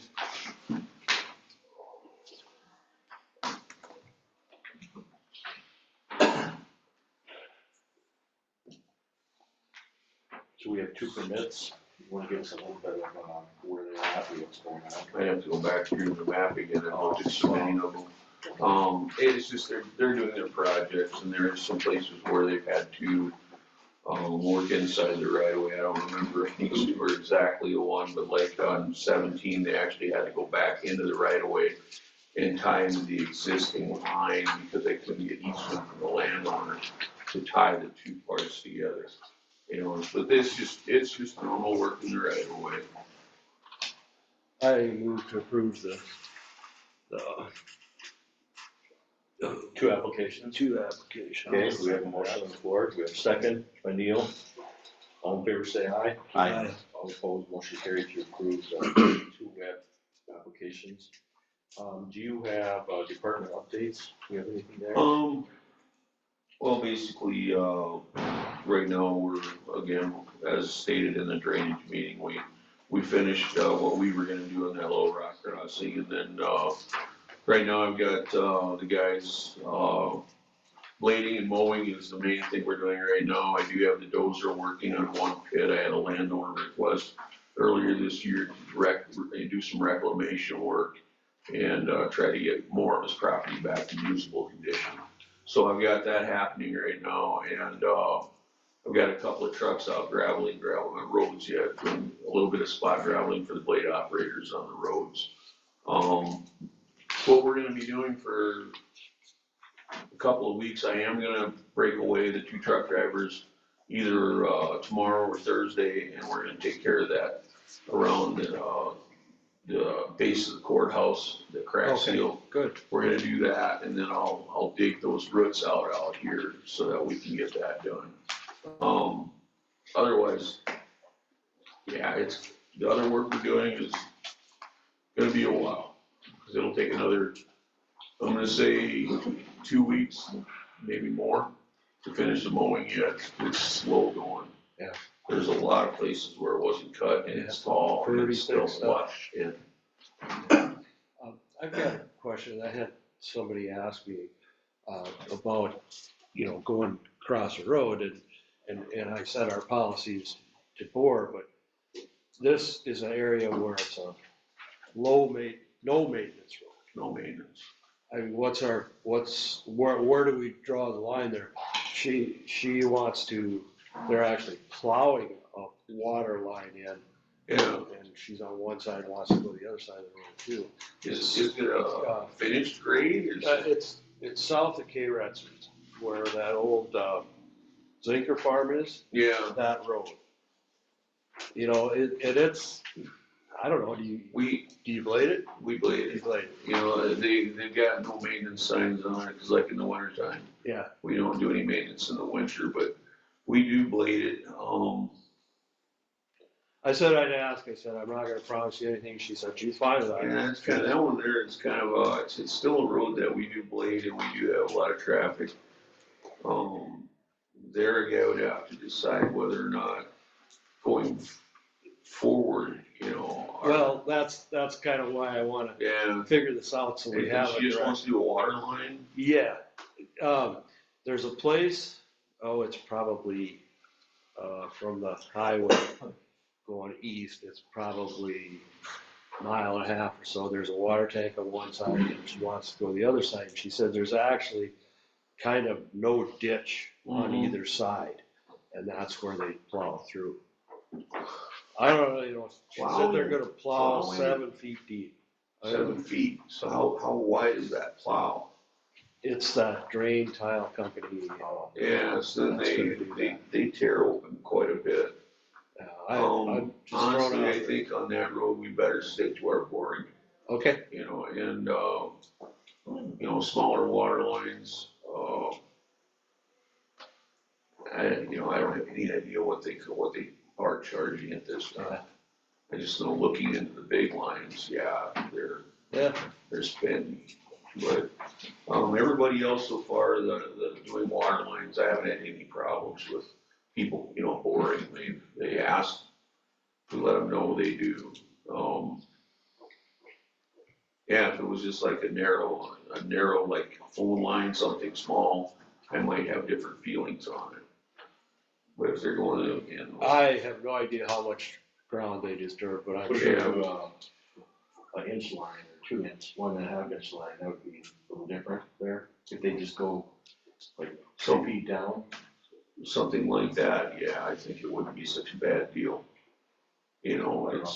Well, she said they were gonna go 7 feet, cause I'm sure they wanna keep cattle over there, well into cold weather.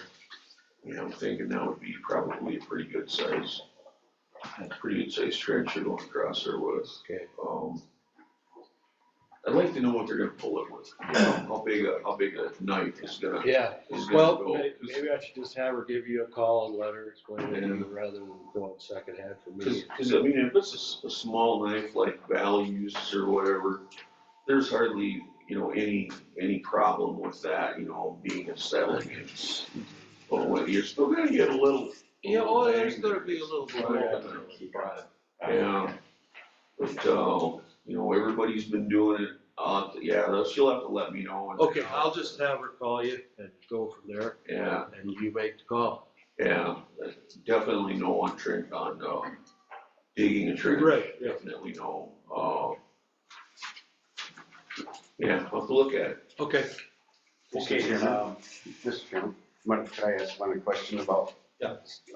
So if there was a grass section line that, was more or less a pasture. Right through. Trench it, do it. Do whatever. If they contacted you, If we're not blading it, they can dig through it. That's the main thing. If it's when we're blading and maintaining, because once you blade it, now you've got people driving 55 miles an hour. Yeah. You know, and they're hitting those and that stays for quite a while. And then we're out there, you know, maintaining that trench. They don't need a permit or anything for that. Oh, no, they need a permit. You Yeah. still have to have a permit to occupy right away. It's still a county right away. Cause like last year, we had one individual that had two lines crossing, a section line, another individual wanted to come down and go straight down and trench straight down. So he was gonna cross those other lines. You know, it's not our responsibility at this point to locate those lines, but at least once, you know, there's notification to other people when things like that happen. I know when I did my one side of the pasture to the other, there was a guy, I don't know if he still does it, Ipswich, but he never did show up or never contacted me, where he just goes down, makes a slit, and he would put an 1.5-inch line, kind of like the tiling does. Well, I decided to put pipes, 20-foot pipes, and dig it up. So, but those options are out there. That would be a very minimal cut. Yeah. They cut and they put it down as they. But they don't go that deep then, not 7 He was, No. yeah, he was gonna be like 3 feet. Yeah, that's, And when you're using that, what I see with the drain tile is a pretty good, Oh, yeah. pretty good, how do you say, piles. Like a meat waffle. Well, then the chunks that break up, Yeah. it just doesn't knife through like the vibrator. It breaks everything up. Yeah.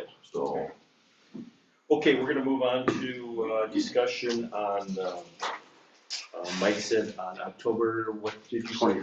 21st, they're having a zoning meeting, and I know we talked about this, for a while now. I do feel bad that we don't have a decision made, or we can have something in place, but there are, I'm sure every one of us commissioners had a phone call from somebody, hey, we're hauling in grain to a grain site, we'd like to know what we could do with our product. So, Lindley had in our packet different illustrations and Austin also provided that for us.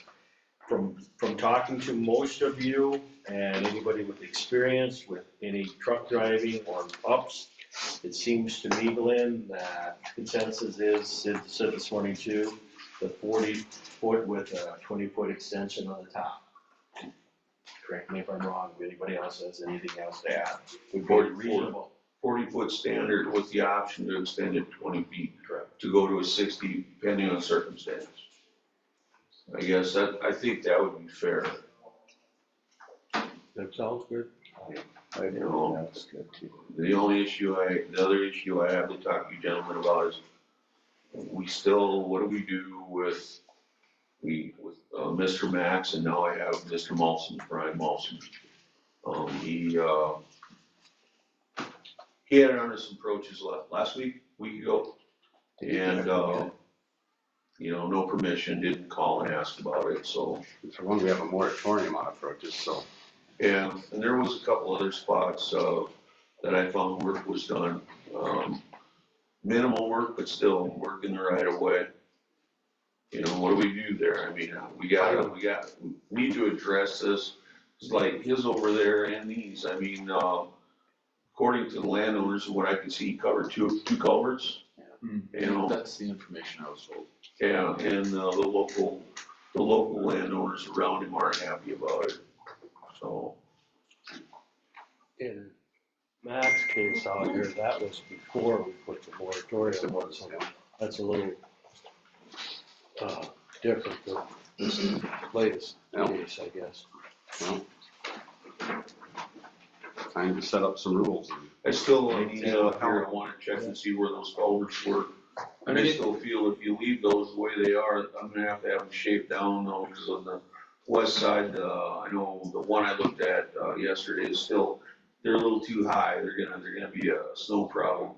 But if there's culverts there, I believe they should have to extend onto them. So, and I will check if I have to use a backhoe to find it. I'll check and see where those culverts are. Cause Mr. Mack insisted there was one, my guys are insisting there was two. So. I believe, would could I address Mark Lopke? Mark, would you be able to find culverts with the metal detector? Usually you can, if they're not too deep. Might be less intrusive than a backhoe. If it still works, I do have a metal detector, and it still works, because it's pretty old already. Put batteries in it. Yeah. So direction for. Yeah, I For the can't. zoning board, if we go with that, that would be our recommendation, I mean, whatever you come up with. The other thing is if we would put approach and a new one in, we would not provide approach or any of the dirt, that would be the responsibility of the If, landowner. if there is no approach on a parcel, or in a half mile, we have been responsible for putting that in the county. If there's an access available and they decide they want different access or they want another one that needs to be approved, that's up to them to do that. Cause I read in some of these other counties, they said if, and that's tractor going one approach. How do we have it now and how would we like to have it? Well, that's the way it's supposed to be, is one, but there's some places where people ask for additional due to a drainage, and they can't access the whole quarter because of the drainage, and then they like another approach, and I can understand that. They need to be able to get in and out to their Would that property. be wording for them by case, or Yeah. how do we do that? Probably case by case. Okay, But it definitely, what we've been doing, and from what I understand, we are only responsible to provide one approach, you know, per quarter or parcel. Cause like if somebody comes in and he buys an 80, and there's no approach going into that 80, we provide access for that. so they'd be responsible for the culvert and also moving that dirt there? Yeah, well, you know, when we build it, we just build it. Correct. You know, but if they do their own, if they're gonna do a widening or build one, then it's their dime, 100%. So they'd be responsible for the permit, but you would be overseeing and make sure that it's Well, by the rules. guidelines, you know, however wide the top and then the 4-to-1 slopes. And Yeah, then would we provide gravel for that area? that'd be up, I guess, up to the commission whether we wanna provide gravel for an approach top. And you know, I feel if they're extending it, it's their problem. If It's they're, the if they're landlord's doing an problem. additional one? Yes. Okay, if we're doing it, then that's our. if we're building it, we finish it, Okay, so. anything else? We're forgetting It's here. just for consideration, you know, the fact that Mr. Max grandfathered in at this point, it should be made to put the approaches back to the size that we're considering. And I guess I would have to see how the table reads as far as whether or not we find him. But as far as Mr. Molson, my thoughts are, sorry, bud. You're breaking the rules. So he's also technically not grandfathered in. Bruce? Well, if, Because it is in the ordinance that you have to have a permit from the county highway department well, maybe, for any work like that, which he didn't do, is my understanding of it at least. then he could get a fine too. And I'd have to research if there's a fine in place, or we have to come up with that. You need to find the culverts if they're there, Yeah. and that has to be remedied for sure. Yeah. And we've never found anybody that I know of. Okay. You know, so, and what would be, in zoning, I suppose, would you lay out a proper fine?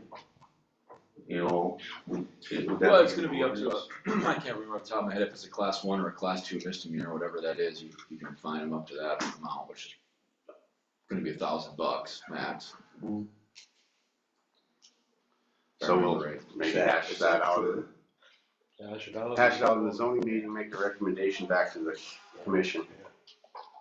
Now, as far as Mr. Molson, how do we proceed? There's no permit. Put it back the way it was. And I think he has to take it back out for one. The material he put in there, it's gravel with asphalt chunks in it. Yes. Yeah. So, and no, 30 days? Probably give him so many days to remove it. And then he can go through the permit process once we have that in place. And then I think in the next tax notification, like we did with the fences, I probably should put something in there, a letter to all the landowners. Once we have that. Yeah, once we've got it set in stone, so that they're aware of the process. 'Cause right now, it's still, like I said, I found 2 other spots where they dumped some dirt in the radius, and another one where they, that one, the guy did pretty good, he sloped the side of the approach. And he just, in the middle, they must have had a bow, and he's, added and sloped, and it's like, they don't look pretty good, but it's just, everybody's just going out and doing what they wanna do. Yeah. And we have more problems with people from out of county just coming in, building an approach, and come along, and there they are. And the reason we started that is on the Tower Road out here, but Water Tower, we call it B. Meyer Road going south. Get further south and came down there one day and there was a makeshift approach on every hill going into that one field. It's not necessary. Austin, can you write up a letter to Mr. Molson? Yeah, and so it is laid out in here, what we've gotta do. The first part is if a person starts work on a permit, so that, he's didn't just start it, he's done with it. So then we go to the next part, if it is declared unlawful for any person, if they violated a provision of the zoning or control, the penalty for a violation of the zoning ordinance should be a fine of $500. In addition to any legally allowed costs and expenses involved. Every day that such violation continues may be considered a separate offense. So you're not looking at just one $500 fine. You could be looking at a $500 fine for every day. Is it after 30 days, after we give him notification, or from the time that he did what he It did? would be from the time that he put those in. And at this point, I don't think the notification, Dave, contact him, I haven't talked to him yet. I don't think the notification part is relevant because that's any person who starts work for which a permit is required without first such securing a permit. So that's somebody, like if you would have started on those approaches, not done with them yet, then give him notice. He's already done with them. They're not there legally. It's a $500 fine, and it can be per day, so. Yeah, he did it prior to harvesting the soybeans. I think we should give him so many days, and after that, if it isn't done, then you start. Yeah. Then you start doing the $500 thing. I mean, you still have a $500 fine. Initial fine. And then also put it back to the way it was. Put it back the way it was, and if it's not done after how many ever days we decide, then every day is $500. In this case, if he had dirt there and it was suitable for Glenn and the culverts weren't covered up, you'd have to kind of look at it, but there's chunks of asphalt sticking out and rocks, I believe.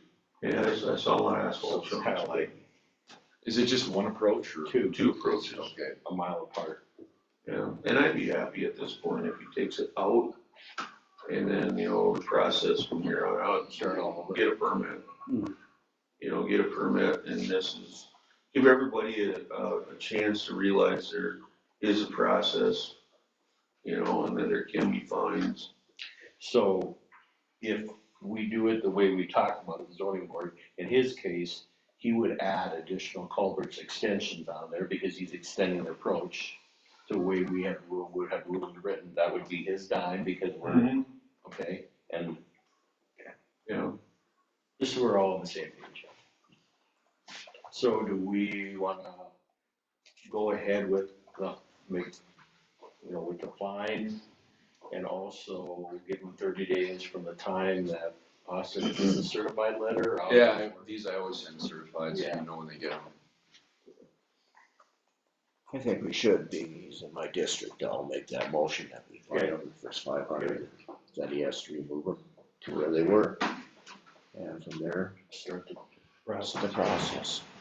Which he really can't start the process because the zoning board hasn't established that yet. Right. So you think well, I don't think you'll get this done in the October meeting, will you? We could, honestly, there's not It gonna would be, be really nice. there's not if we gonna could be make a much to decision it. on We've been that. doing a little legwork. yeah, It's not like we haven't been thinking about it. So what, is there procedures we have to follow to adopt it then? yeah, it'll be the same as any other ordinance. Okay. So it'll be, I mean, that's gonna take some time Yeah. as well. First reading, second reading. Now, I mean, technically, we have the moratorium on approaches. Technically speaking though, without that moratorium, there is still a process, and I went and looked at it, and it's ultimately the current zoning ordinances give the highway department the right to give those permits out.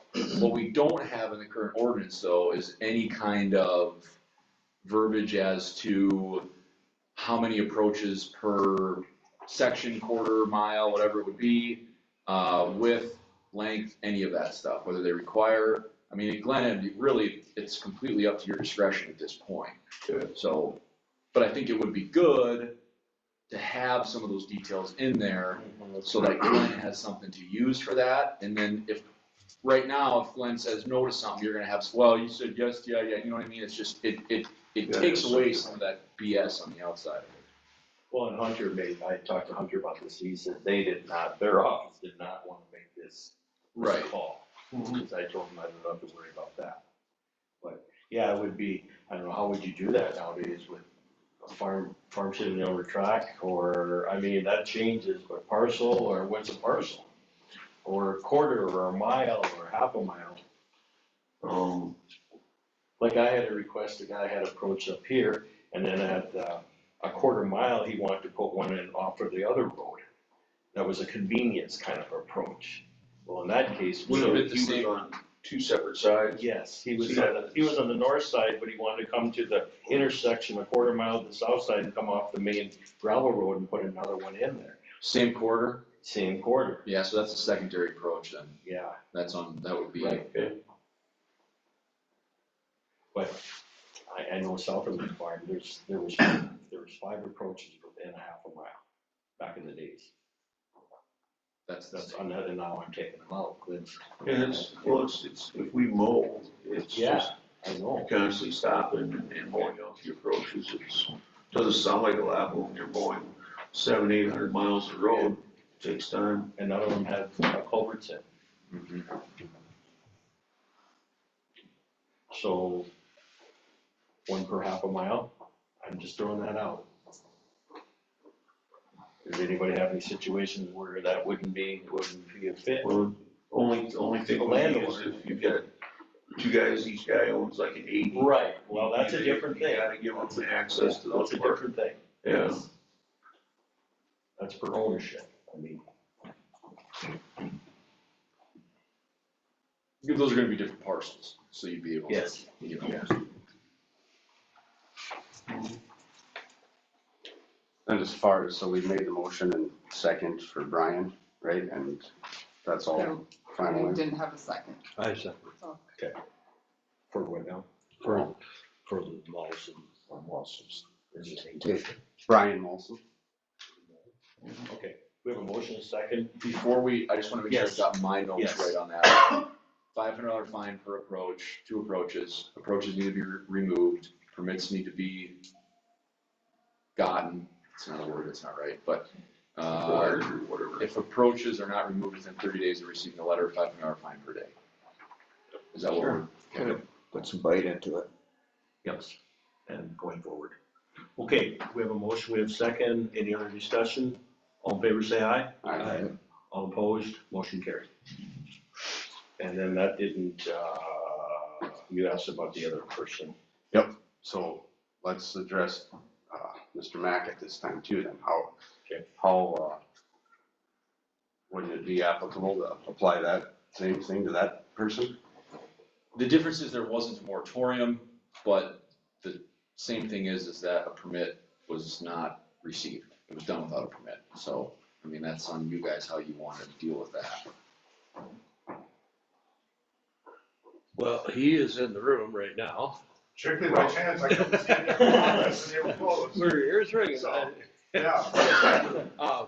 Okay, it's our understanding that there was some culverts under there? There's one Isis culvert, I took 1,000 pictures in this last rain. Water way away. If the culvert was put there at the wrong time, you know, at the time it was put in, possible, but it is not needed. But before we get into that, there's a few other things. I don't know what you guys all discussed, I haven't been online listening. Let's look at every Hutterite colony in this county. Let's look at Craig Beaver's yard. I think Anlacker's got a yard the same way. Every colony is a half-mile long approach. We don't have a problem with that. It works for the colony, they take care of it. You know, it's what they need. But every colony is on a mile line. Okay. And they cross it. Craig Beaver's same way, he's on both sides of a mile line. It's not been a problem. And I'm not trying to, you know, but the only thing I can say from years ago is they were considered a farm site, you know, because they were on the road. They just considered those a farm site, and that's the way it was, you know, but approaches still have to be regulated to a certain degree.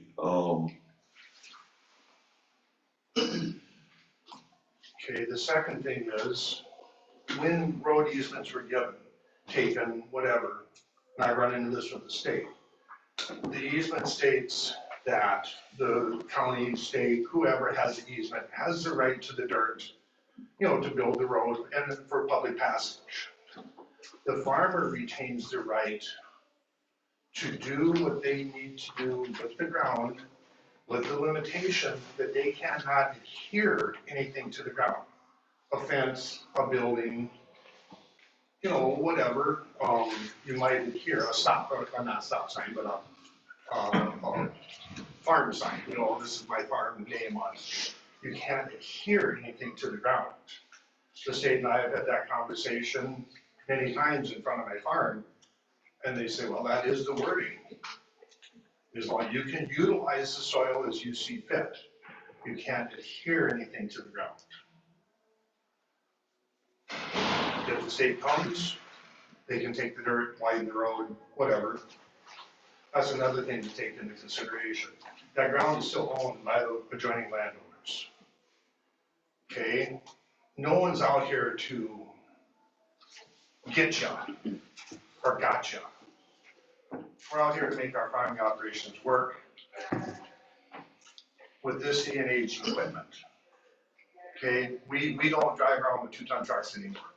We don't run around with 92 Massey combines. We run big stuff. The approaches that I put in were before any of this. You go look at the tracks that are on them, from combines meeting other combines, from trucks meeting combines, from 4-wheel tractors meeting grain carts, whatever. People getting out of the way of each other. Being courteous to each other. Because they have a place to do it. Instead of making that combine, drive on the edge of that blacktop, chewing that out of it all the way, not knowing if that car is gonna pull over. The car pulls over into a big approach and he sits there and waits. Or the combine pulls over into a big approach and he sits there and waits. Especially if it's a loaded semi, is what I've noticed. It's pretty obvious when a semi is, usually a grain semi headed south, it's loaded. Gravel semi is headed south, they're loaded. This is just the interaction I've seen between vehicles watching. They're helping. Glenn, what are the downsides for having a big approach like that? I mean, what issues? Well, for us, maintenance, mowing for snow removal, every approach, the bigger they are, the more we have chance for, you know, snow to catch on them. It can create a problem there. And then the other thing is too, I'm not sure on a legal standpoint, once they're a certain size, if you're gonna call it a turnout, or you're gonna use it for turning out, then you have to look at, do we need proper signage? And do we need something else on the road? You can't call them a turnout, you know, it's an approach. and it was used for accessing the ground. So I'm not sure where to go with that. And I'm not sure what an engineer would have to say about that. And that's something, you know, I can ask him. But, you know, a local landowner here said to me, and I think he might have said something to one of you guys too, might have said, I'm not sure. He said, you know, you make those approaches that big, and he said, guaranteed, down the road, somebody's gonna come out of that field, they're not even gonna slow down because they can take it at a big enough of an angle that they aren't gonna look, they're gonna pull right out, and somebody's gonna have an accident. And that was a farmer that said that to me when he looked at it. So, there's a lot of ways to look at it. Are they nice? Yeah, they are nice. But on our side of it, I don't know if it's necessary. I still, a 40-foot approach with the option to go 60 feet, I think that's plenty for an approach to get in and out of the field. If equipment's going down the road, they've got a header on, and they shouldn't, maybe they should take their header out, put it in a trailer. No one said anything about a header. You go measure my combine, I sold it now, it's 16.5 feet wide, tire to tire, no head.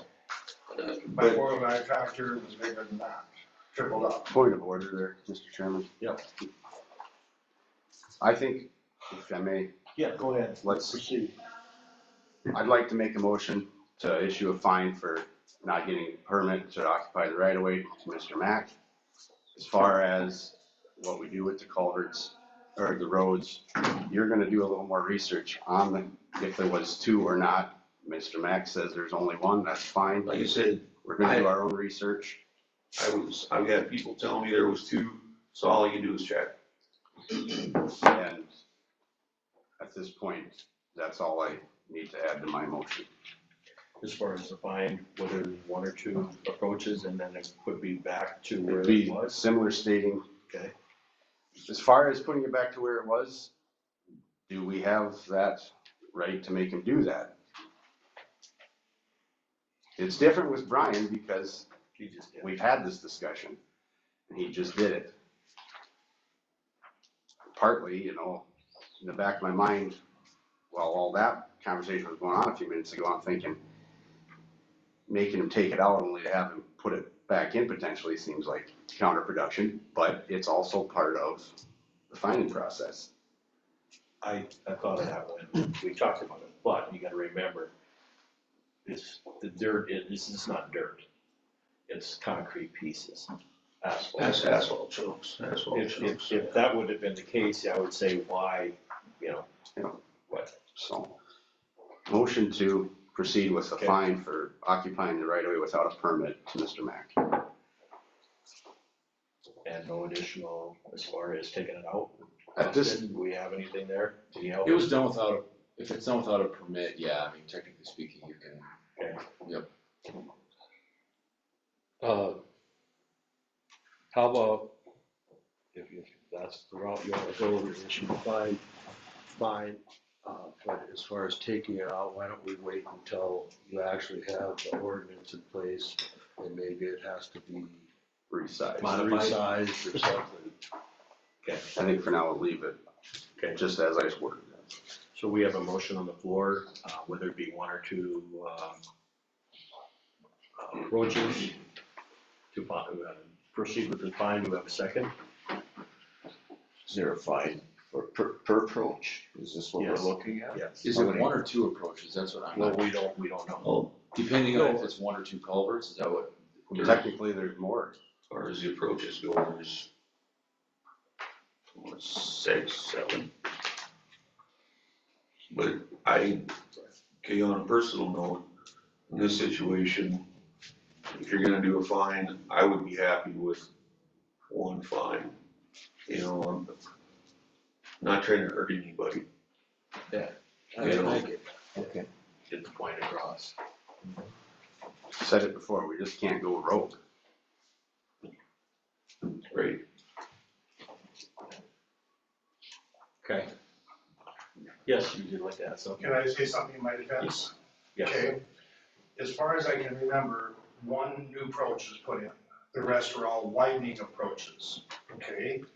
I had no idea that you needed any sort of permit to widen approach. We've all did it many times. As soon as Ben contacted me, I filled out the paperwork and returned it. I actually called Don, said I'd be gone for 5 days or something, and as soon as I got back, I filed it. But you started the work prior. I started prior to, I had no idea you needed to widen approach. You know, when Now, you I would did- like to see. Bruce, when you did get them back, and you got back and you were 4, and before I had a chance to go look, you had already leveled things. Yeah, I mean, that was the same thing to do, is level it down. It still, it was, you know, at the time, when I saw it and texted you, the piles were in the field, they weren't in the ditch yet. Boy, that I don't, by the time you contacted me, No, when I saw it, they were in the field, and that's when I texted you, and I don't and they were remember. still in the field yet, so. you That know, I won't say yes or no, I don't remember, time that way, I just know, as soon as I was aware there was a permit, I told Don I'd be gone for a few days, or I was gone already, I took care of it, okay? If this is the way it's gonna be, we're gonna backtrack, let's go back to how many approaches are out here. I've got neighbors that got a lot of big approaches too, they love them, and they'd love to have more, but are we gonna find them? Do they even have a permit? The colonies, are we gonna find them for half-mile long approaches or quarter-mile longs in their The colonies? permit process that we started was when the Dakota Access Pipeline came through. 14, 15, somewhere in 16, wasn't it? there. Yeah, yeah, it would have been 2016, yep. That's when the process was adopted. We did it at the same time, so that some of the other counties did. That's when that happened. I figured it was for the wind towers, but, No, it didn't do anything back then. okay, that's what I figured it It was. was kind of fly by the seat of your pants at that point, yeah. So Austin, did you say in there it was per, what statute that you read was per approach, or do we just? What do you mean? When you read that, you said $500 fine per approach. I just wanna know what you guys wanted Oh, there. fine. Right now, I have my notes say $500 fine for extending approach, creating approach without a permit, just one $500 fine, because that's what Glenn had said, so. Not forcing to remove the approaches until we do more research. And if I could bring one more thing, is, we're gonna start with this. What precedents are we going to set here? Okay? That you need to follow the rules. Yep. Yep. And Okay, so point of order, yes. let's move on. We're moving on. So we have a motion on the floor for, one fine, without a permit. Do we have a second? Oh, we passed the Lawson one already. Yes, this is for Mr. Mack. Awesome. Okay, we have a second. Any other discussion? All in favor, say aye. Aye. All opposed, motion carried. And you will get this out, Austin, hopefully this week to Mr. Yeah. Nelson? Yep. Okay. Also, Mike, something to consider when you're doing your zoning is, the farm sites. You know what I mean? I mean, just something, another thing to think about, farm sites, you just don't have a regular 20-foot per 60-foot approach in the farm sites, as Mr. Knight mentioned. And actually, to go along with what was just said, I will offer a $500 fine for widening my approach when I moved my trailer house in 2019. I didn't get a permit for that. So, I will join Mr. Mack in paying a fine. You can send me a certified letter if you need to. I broke the law. Did it hurt anything, Mike? No. Does it work? And are you pulling off in front of traffic and leaving your yard? Nope. But I didn't follow the rules. There was no rule then, or not? There was no fine. 2019 was prior to. And I do have a question, what is the rule? Is it an ordinance? Is it a statute? What is the rule? What legal standing is the rule? That's a question for Austin. Yeah, I have made a pretty solid policy of not giving legal advice to anybody but. All right, we'll move on. Not, I mean, that is not. That's gonna be my attorney's question, is what is Yep. this? Because I would like to know as a county resident, if I broke a statute or an ordinance. And I guess I'm not asking Austin, I'm asking the board, what did I break? What is it? I mean, Dave has speed limits, they have legal definitions, legal terms. There is codified law covering it. And we have the ordinance of permit. Correct. That's what we're in violation of, not, we're occupying the right of way without Here's what I pre-approval. will tell you, everything you're asking is in the ordinance. Okay, in an ordinance from 2016, correct? Nope, Okay, the one we just passed. Oh, I don't yes. know if it was in the old one or not, so. okay, well, I'm asking if you can even legally fine, because this is an attorney question, I'm gonna have my attorney ask you, can you even legally fine when you had an ordinance? Yes, now if you have an ordinance, voted upon, passed, different story. I We will look into that. know what that is. Okay, we're gonna go into, need a motion to go into executive session for, employee personnel as far as, application process for the highway department. We have a motion. That motion. We have a motion by Neil, second by Jeff. All in favor, say aye. Aye. All opposed, motion carried. These applications here, Glenn. Yeah, you guys each back,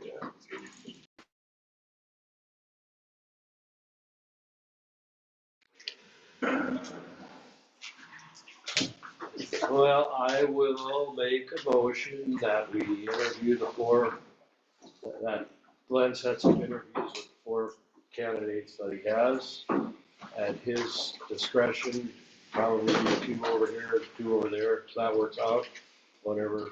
I'll ask them where they prefer to go. Yeah, sounds You good. know, if maybe there's someplace.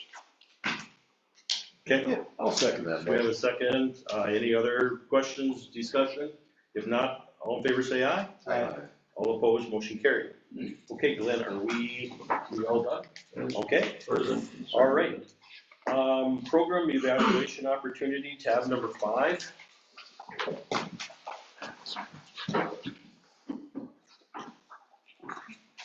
Basically, I'll let you explain this, from Julia Fadden. Mark, can I interrupt you? Yeah, go ahead.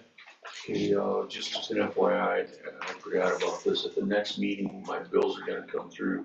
For whatever reason, Butler had some bills that they hung on to from earlier this summer, and they're first gonna come through next month. So they didn't get them to me in time to put them in this month, so I'll put them in next month. Okay, This sum of about 24,000. That's a blade repair. So, thank you, gentlemen. All right, see you, Glenn. From what I see here, they're offering a program for the evaluation of a 4-H staff member. In this case, this would be Jackie, Yes. okay? And who, from the South Dakota State, or? Yes. Okay. You want this? No, I've got that one. Okay. I asked Jackie, and she said it's part of the state evaluation. The commissioners can fill it out if they want. She says the state doesn't do anything with it. Okay. And then she later said that she didn't want to have Julie involved. She has never been an educator or ever talked to me. I will stay with the local evaluator, Mr. Pike. I'm not sure what the. Okay, so the full process will be coordinated and carried out by Julia, your regional youth educator, ensuring there is no additional work required by commissioners or county office staff. It would be a third party rather than somebody within. Yes. She said we can try to call her. She is in Wisconsin currently. I'm on your Zoom. Thank you. Okay, yes, Jackie. I have a meeting set up with the director of 4-H next week to visit about Okay. extension and 4-H and those kind of things. I'm struggling with I'll be honest, with somebody that's never done this job, never done anything, and then coming in and saying, you're not doing this right, you need to do this and this. That's why I'm struggling. And the other thing that, I've talked with a couple other educators and somebody that's works for the state now, and she said, well, you know, that was the idea, is to have local control. That's why you have me paid out of the county. It's not a state thing. I'm not saying I won't meet with her, but I don't like her calling it the evaluation process. You know, I mean, to me, that's what I do with Mr. Fikert, and I do that snapshot, and I can do all that stuff and hand it to you, no problem. But I don't like the idea of her thinking she's my boss, which she is not. So that's why I would ask you necessarily not to agree to the whole thing. Like I said, if you want to do that survey and return it, that's great. I can do the rest of that for you, but I would prefer not to have that, or say like she's in charge of me, please. So if she would do it, Jackie, how would she know what kind of job you're doing if she has no correspondence with you throughout the year? Correct. That's what I'm concerned about. That's what I'm like, like I said, she's started this in, I think, June, maybe. She graduated in May from SSU. They hired her in June-ish. I'm not really sure. I have yet to talk to her. And we just had 3 days in Brookings together at 4-H stuff. So that's why like I said, I am asking you to respectfully decline, or like I said, if you want to do that survey, great. And then we can work on that. Like I said, I'm visiting with the 4-H director next week, and maybe if you want, maybe consider it for next year. But at this point, I'm asking you to decline. Well, I would be more inclined to perhaps meet with Sid and her. You know, if she's just coming out of school, she maybe has some fresh ideas. It's maybe not just a critique thing, maybe it's fresh ideas. I still say we're lacking in the west part of the county in the 4-H program, and maybe she has some ideas to get things going. That's my thoughts. You're looking at it as a positive. Oh, yeah, as a positive, not a negative. Not a negative thing. Mike, do you have any input? Yeah, I don't, not really. Neil? I understand both sides of the issue. I also though agree with what Jeff is saying, that the west side of the state, or county, I should say, has not been represented at all. And, that's a little tough. We're going back and forth between Leola and Eureka all the time. And it seems like, it's either Leola or Eureka. It's whatever issue it is. So I kind of agree with Jeff, maybe with some new fresh eyes in there that do not hurt what's going on in our 4-H. So, I'll just let it at that, I guess.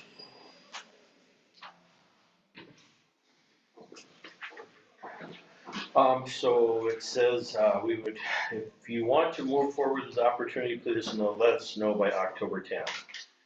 This would be ample time for staff members to complete the review for your county clientele to participate in the survey.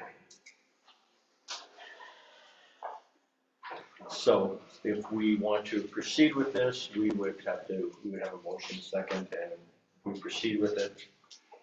I personally feel the same way. We can take this with the greatest salt, you know, knowing that she has no participation with Jackie, but on the other hand, what does it hurt? Maybe it would be beneficial for everybody. Well, that's why I'd like, Sid to be in on it Oh, too. yeah, exactly. Because he's the local guy. Jackie, how do you respond to something like that?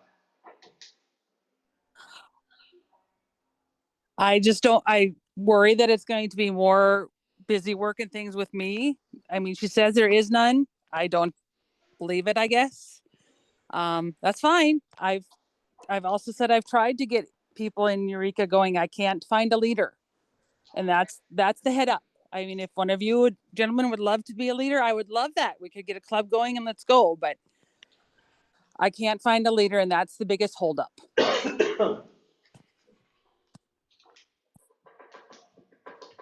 Okay, if, we wanna proceed with this, let's have a motion, if not, it'll die, so. I make a motion, we Okay. Neil, move we have, forward with this. we have a motion by Neil, we have a second, I'll second. we have a second by Jeff. Any other discussion? If not, all in favor say aye. Aye. All opposed? Motion carried. That motion includes having Sid and. Yes, yes, yes. Yes. Okay. Register of Deeds, tab number 6.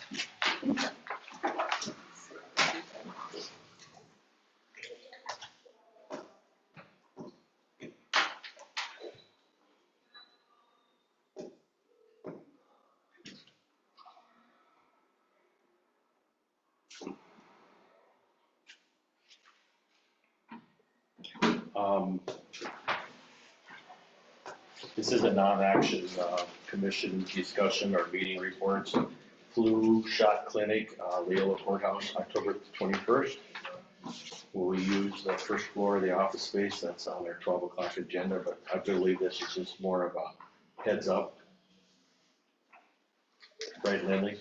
The flu shot clinic? It's more Yes, of a heads and up. they requested to use the first floor office space, and I told her informally that it wouldn't be a problem, so as long as Who's doing the flu shot? Taylor would Oh. come over and do the flu shot clinic, just like she has in the past. Okay. All right. Good afternoon. Yeah, I Good know. morning, I'm sorry. Yeah. Look, okay, we have you on tab number 6 here. Neil, do you know who this? Yes. All right, I'm just asking.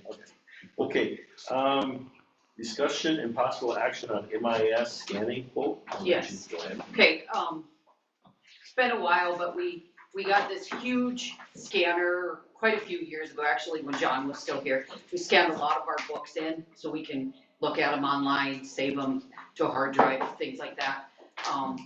A lot of my books don't come apart, so that's why we got this big scanner. You just lay the book on top, scan it, and then you flip the page, scan it. That was quite a few years ago, so some of them didn't scan great. So I'd like to get it again and do some rescanning to some of those books that aren't great and hard to see. I know I've talked to some other of the departments and they'd be willing to use it as well to scan some of their books. I know some of them, like DOE auditor, some of them also have those same books that don't come apart. That would be nice to be able to rescan some of that, keep it on the computer, so in case something does happen, we have all those books on, digitized as well. I could even reach out to some of the other counties closer in the area, see if they need some rescanned. I know when we had it, some of our books didn't scan right. I know I spent one day in Falk County, drove down there, rescanned some of them because they had the machine at the same time. So this is the cost for 1 month, right? Correct. They come, bring it, set it up, bring all the equipment. They bring us like a laptop, different things, show us how to Okay. program, scan it in, and then they come and get it.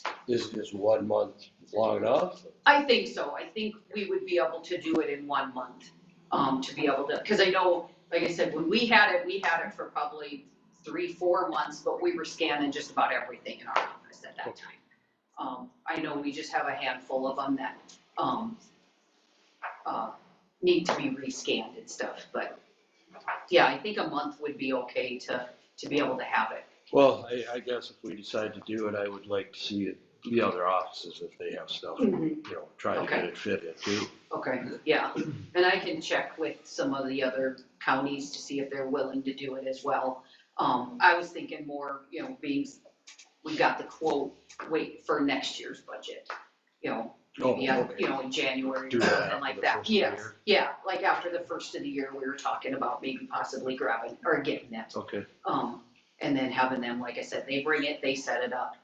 I know it's a pretty large scanner, so I don't know if we can find someplace downstairs rather than bring it all the way up here. I know they didn't really want to do it the first time to bring it up here because it is kind of a large scanner, but, I don't know if nurse's room or office Yeah, would be able It's to. either they drag it up here or you drag all I the know. books down, so. That's true too, it's you know? probably more Yeah. convenient to have it up here. Yeah, but we could find, we could make room for it up here and get it, and then we could Okay. find room, but So that's Vic- what we're looking at. So Vicky, the question was asked to me, I think it was last month, the month before, we were talking about windows, fire, glove. Yep. Anyway, and I said, I couldn't answer the question whether this is all scanned in or not. And some said, yes, some of it is, some of it isn't. So if we would proceed with this, then it would be assured that we would probably have, I would ask too, that we have every office do everything. So then do you have to have any access to these books? Being you have it scanned in, would you have any reason to look back in your books? No, honestly, I don't. Steve and Wanda still do. They like that old school, still pulling the books. Correct. I prefer not to. I prefer to look on the computer. With my 2 monitors, it's so much easier and quicker to pull a book, and look at it online than it is or on the computer than it is to pull a book out and then pull another one. Okay. So, yeah, I would Is it prefer. necessary to keep the books after this, or? Well, we have to keep them. You have I mean, to we keep don't, them, we okay. can't Not get rid of them, necessarily in yes. that office. Yes, not Okay. necessarily in my office, you are correct. Okay. I know I haven't been making copies in books in the last probably 5 years. I've just strictly been doing books online, or I shouldn't say online, but on the computer. I don't, probably from maybe 17, somewhere in that area, I haven't been buying books and putting them in books, because I'm literally running out of room. I don't have the room in there to store all of those deeds and everything, and we can't get rid of them. We can't.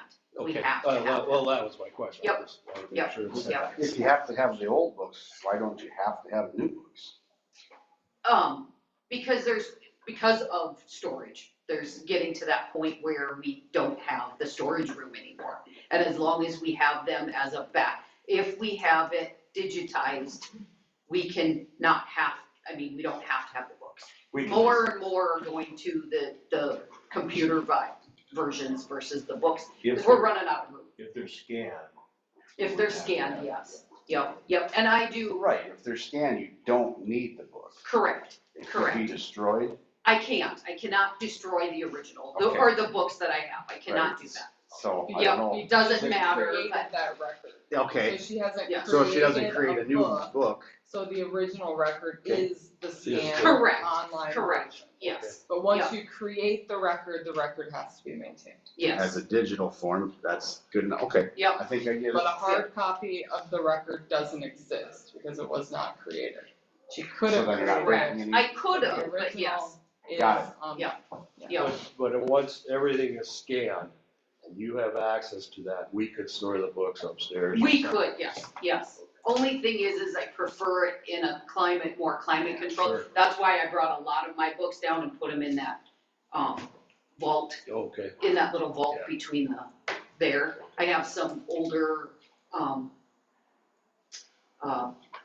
mortgage books down here that I don't use, but I can't get rid of them, so I just put them in there. All right.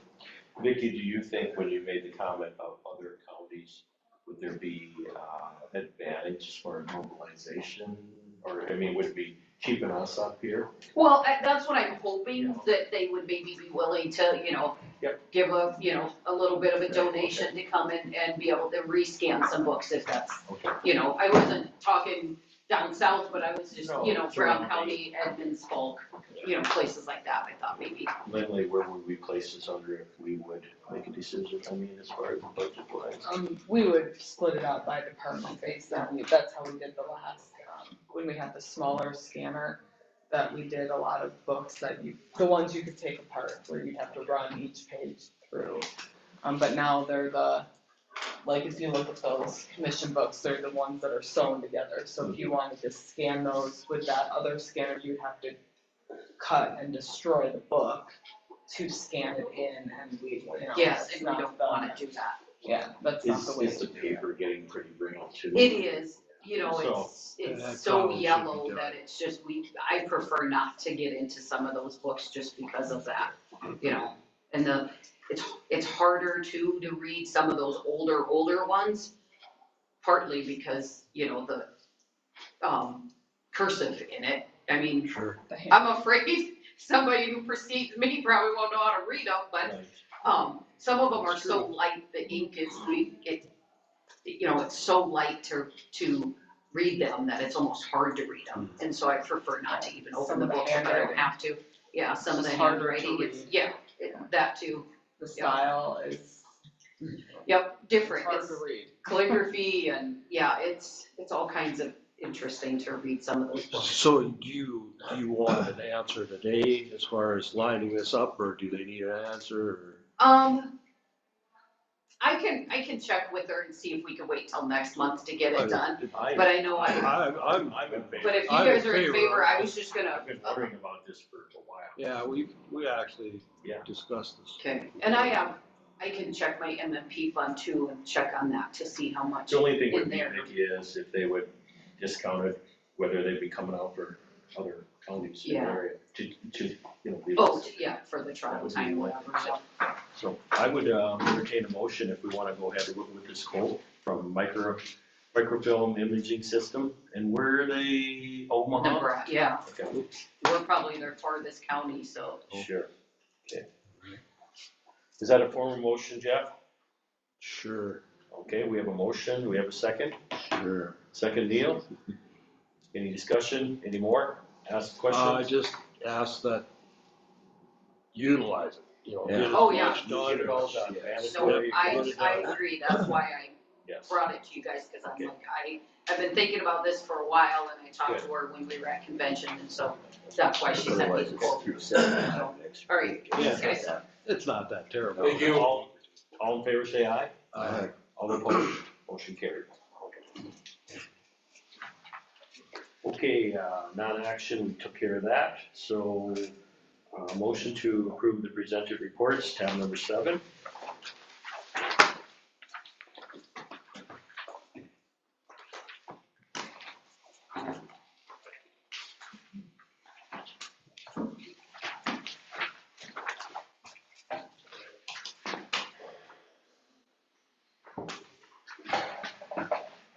Any questions on?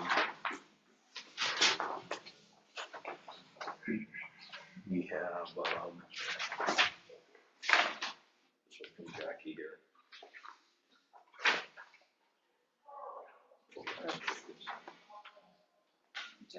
That's Vicky's, Yes, I mean, Vicky.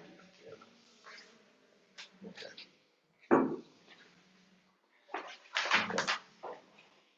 Any questions on those? On Vicky, Jackie, and what was the last one? Student effort, Sam? This is Sam? Okay, all right.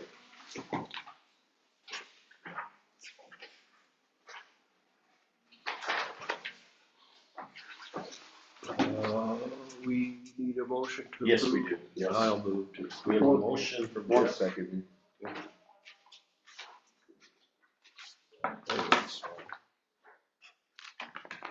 I'm good. Okay, Mike, you wanna make a second? I'll make a second. Second, we have a second, we have a motion by Jeff, second by Mike. All in favor of approving the presenter reports, tab number 7, say aye. Aye. All opposed, motion carried. Okay, motion to approve bills. Let's do the bills. All right.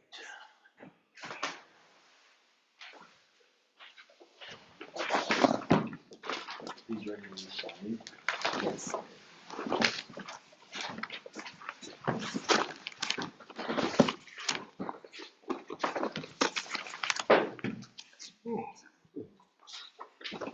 Okay, let's put this on. Right there. Is that yours? You can take it if you want it. It's interesting I- to read. There's an online version Okay. on too, I got but one you in can. convention, I don't know if it was. Oh, It's probably the same. probably the same. Yeah.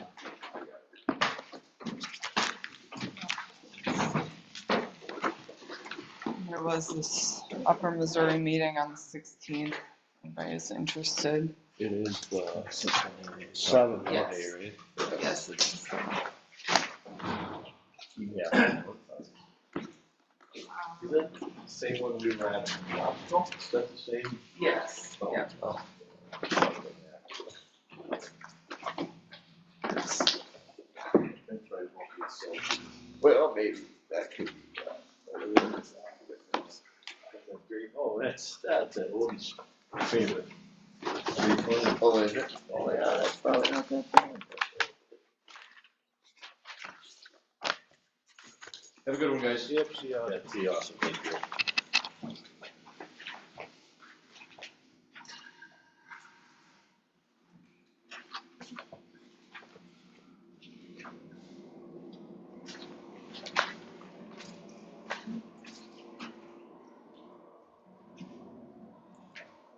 Lynn, do we need to keep these files separate? No. Okay.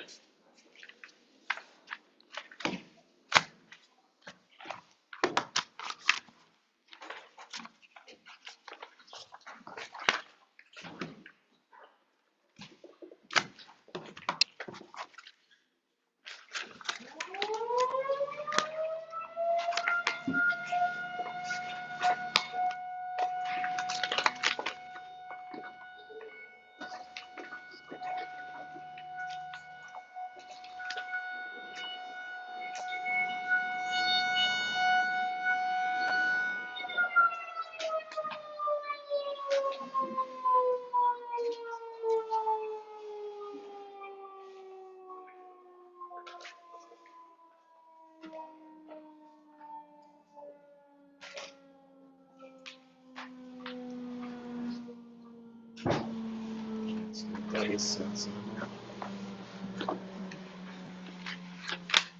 44 or 43. 43. 43. It's on the inside, yeah, I just couldn't look, I guess.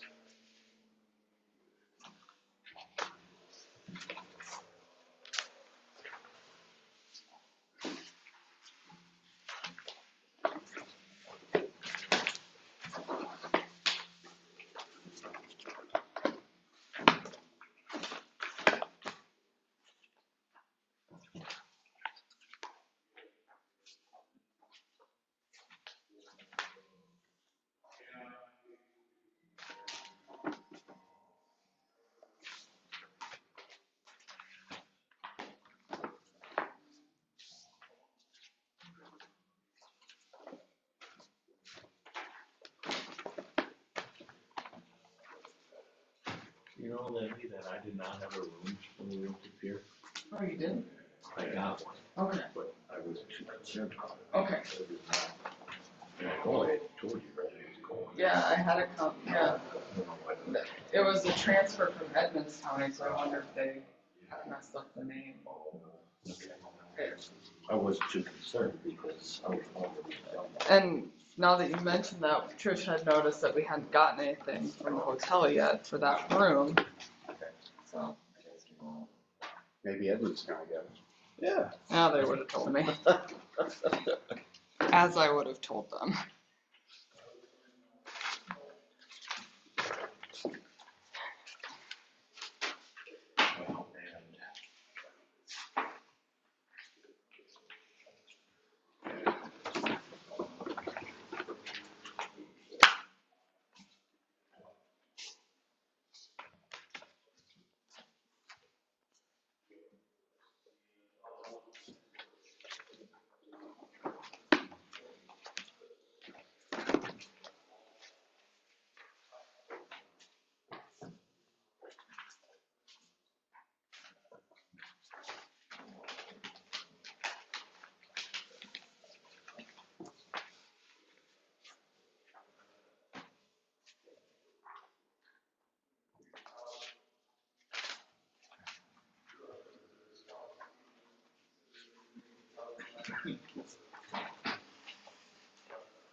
I did ask some of those vendors, and they haven't gotten back to me yet. You know, Neil had asked about if they would be willing, to approach, Butler, John Deere, and I asked Glenn, you know, who I should be approaching, so. About what? About, remember we talked about having a late Christmas party, Oh, sure. and then you were helping with that, rather than, I mean, you know, we would pay for it as commissioners. Yeah. And they would help out, so I will keep on that. Maybe talk to the manager Anderson. Manager For what, like? Oh, no, I have not. No, I figured we should make a decision, you know, how we wanna do it, when we wanna do it, and then. At least then I try to Or did you do that? No, they was trying to figure out. Just give me the whole file, I think they gotta stay together. You just have to, initial these? Sure, what you do. I think you gotta do the whole thing. That's right. Yeah, just trying to figure out, you know, if we approach it, we can find out kind of what it's gonna cost us. You know, so that we don't have any huge surprises. Come back and do something. I mean, what do you? I think we'll just take his fine and pay for it. I think that's just a start. Mike's out. That's Yeah, I it. think so. Mike's share is out. My wife's gonna kill me. I hope not over $500. So she doesn't look at. She's gonna be She disappointed. doesn't look at the checkbook. She handles the checkbook. Yeah. I bring it in, she takes it out, When you said that, Mike. respectfully. Can I ever pass?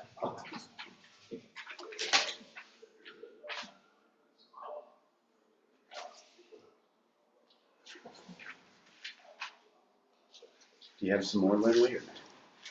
When we get caught up, The payroll, oh, just the ones Jeff has, yeah. and that all those all stays together. stay, yes, with that one. Hey, look at this long now. Go. There should be. Yeah. Who do I make my fine payment to? This county treasurer, McPherson County. Right. These guys, what do I do for these? You just date on the back, date approved. Mike, So that's where I think you had to just date. Well, some of them. Hey, you have box for sale, machine? Yeah. I see that, there's a West Point. Yeah, Wetumpka and Westport shares Yeah. that going. What are they, about 250? They will be, yeah. This year's a little different than most years. I usually get them as feeder pigs. Okay. This year, the guy didn't have feeder pigs for me, but when I asked what does he do with his feeder pigs, he sells them to Lynch Livestock. And they just go into the mass production system. So this year, I'm actually gonna pick up finished hogs. I'm getting 18 here later this week to fulfill my orders, because what do you fish them out to? Between 250 and 300, I mean, 300. Whatever they weigh the day before butcher, when they go on my trailer again, I charge a buck a pound.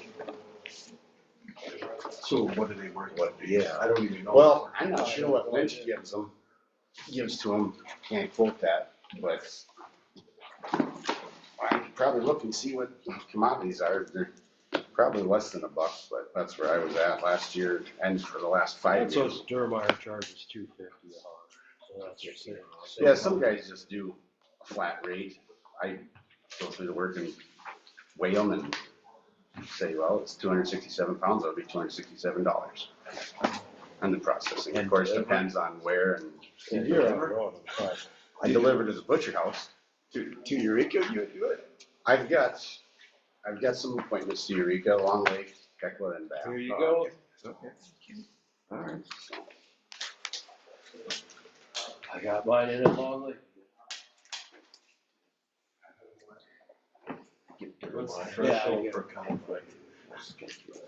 Do we have conflict? Four. It's only a conflict if you're They're not purchasing all. from the county. I give a half to all my kids. Well, yeah. And then I give a half to rest, who's the rest my pasture, I give a half to a pasture.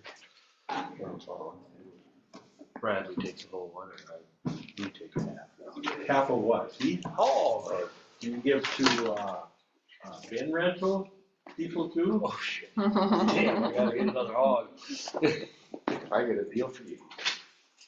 I gotta determine whether I have pork butt slot, and I make pork sausage and make sausage, but the only thing is you liver sausage if I You can know get what? one for, but You know what? I could probably get the livers from ours if you want. How many do you need?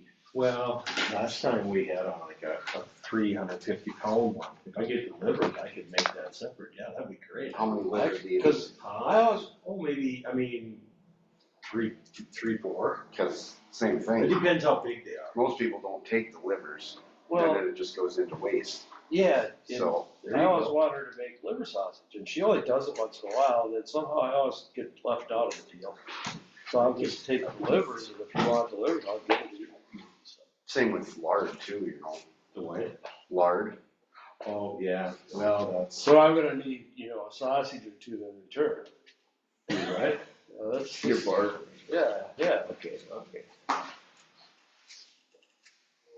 I'll try to remember that. Yeah. Is there anything else on the agenda? No, I think that. I'll make a motion, we adjourn. Well, we gotta pay the No, bills for- first. Oh, we did pay it, didn't we? No, you gotta make a motion to pay Oh, the then bills. I make Do a motion, something. we pay Do bills. something today, Neil. We have a motion to pay the bills by Neil. Do we have a second? I'll second. We have a second by Jeff. All in favor, say aye. Aye. All opposed, motion carried. And you can't go until. Next meeting is November 4th. Fourth, and what time do you wanna start? I'm good with 9. Start at 7:30. I don't, we start kind of moving it up to 10, just because of like Sid's the only one that really feeds. Well, I gotta feed my cats, so. But it doesn't matter to me, 9 is fine. I like 9 because then you have potential of getting done before. Yeah, right. Are these all separate? Yes, those all I three got it. together. I gotta put my bags back. My bags back. My vacation bag. Oh, I see. My bags back. Bags pack, I thought you said bangs back, and I thought, what? There's not much for bags Yeah, here. that's kind of what I was thinking. Bangs a bag, bangs vaccinated or what? Okay. Yeah. Entertain a motion to adjourn. This time I'll do that. Okay. Neil, second. Let Mike do Mike? that. I'll second that. All in favor, say aye. All opposed, motion carried. Thank you. I gotta go to New Mexico in Thank 2 you. weeks.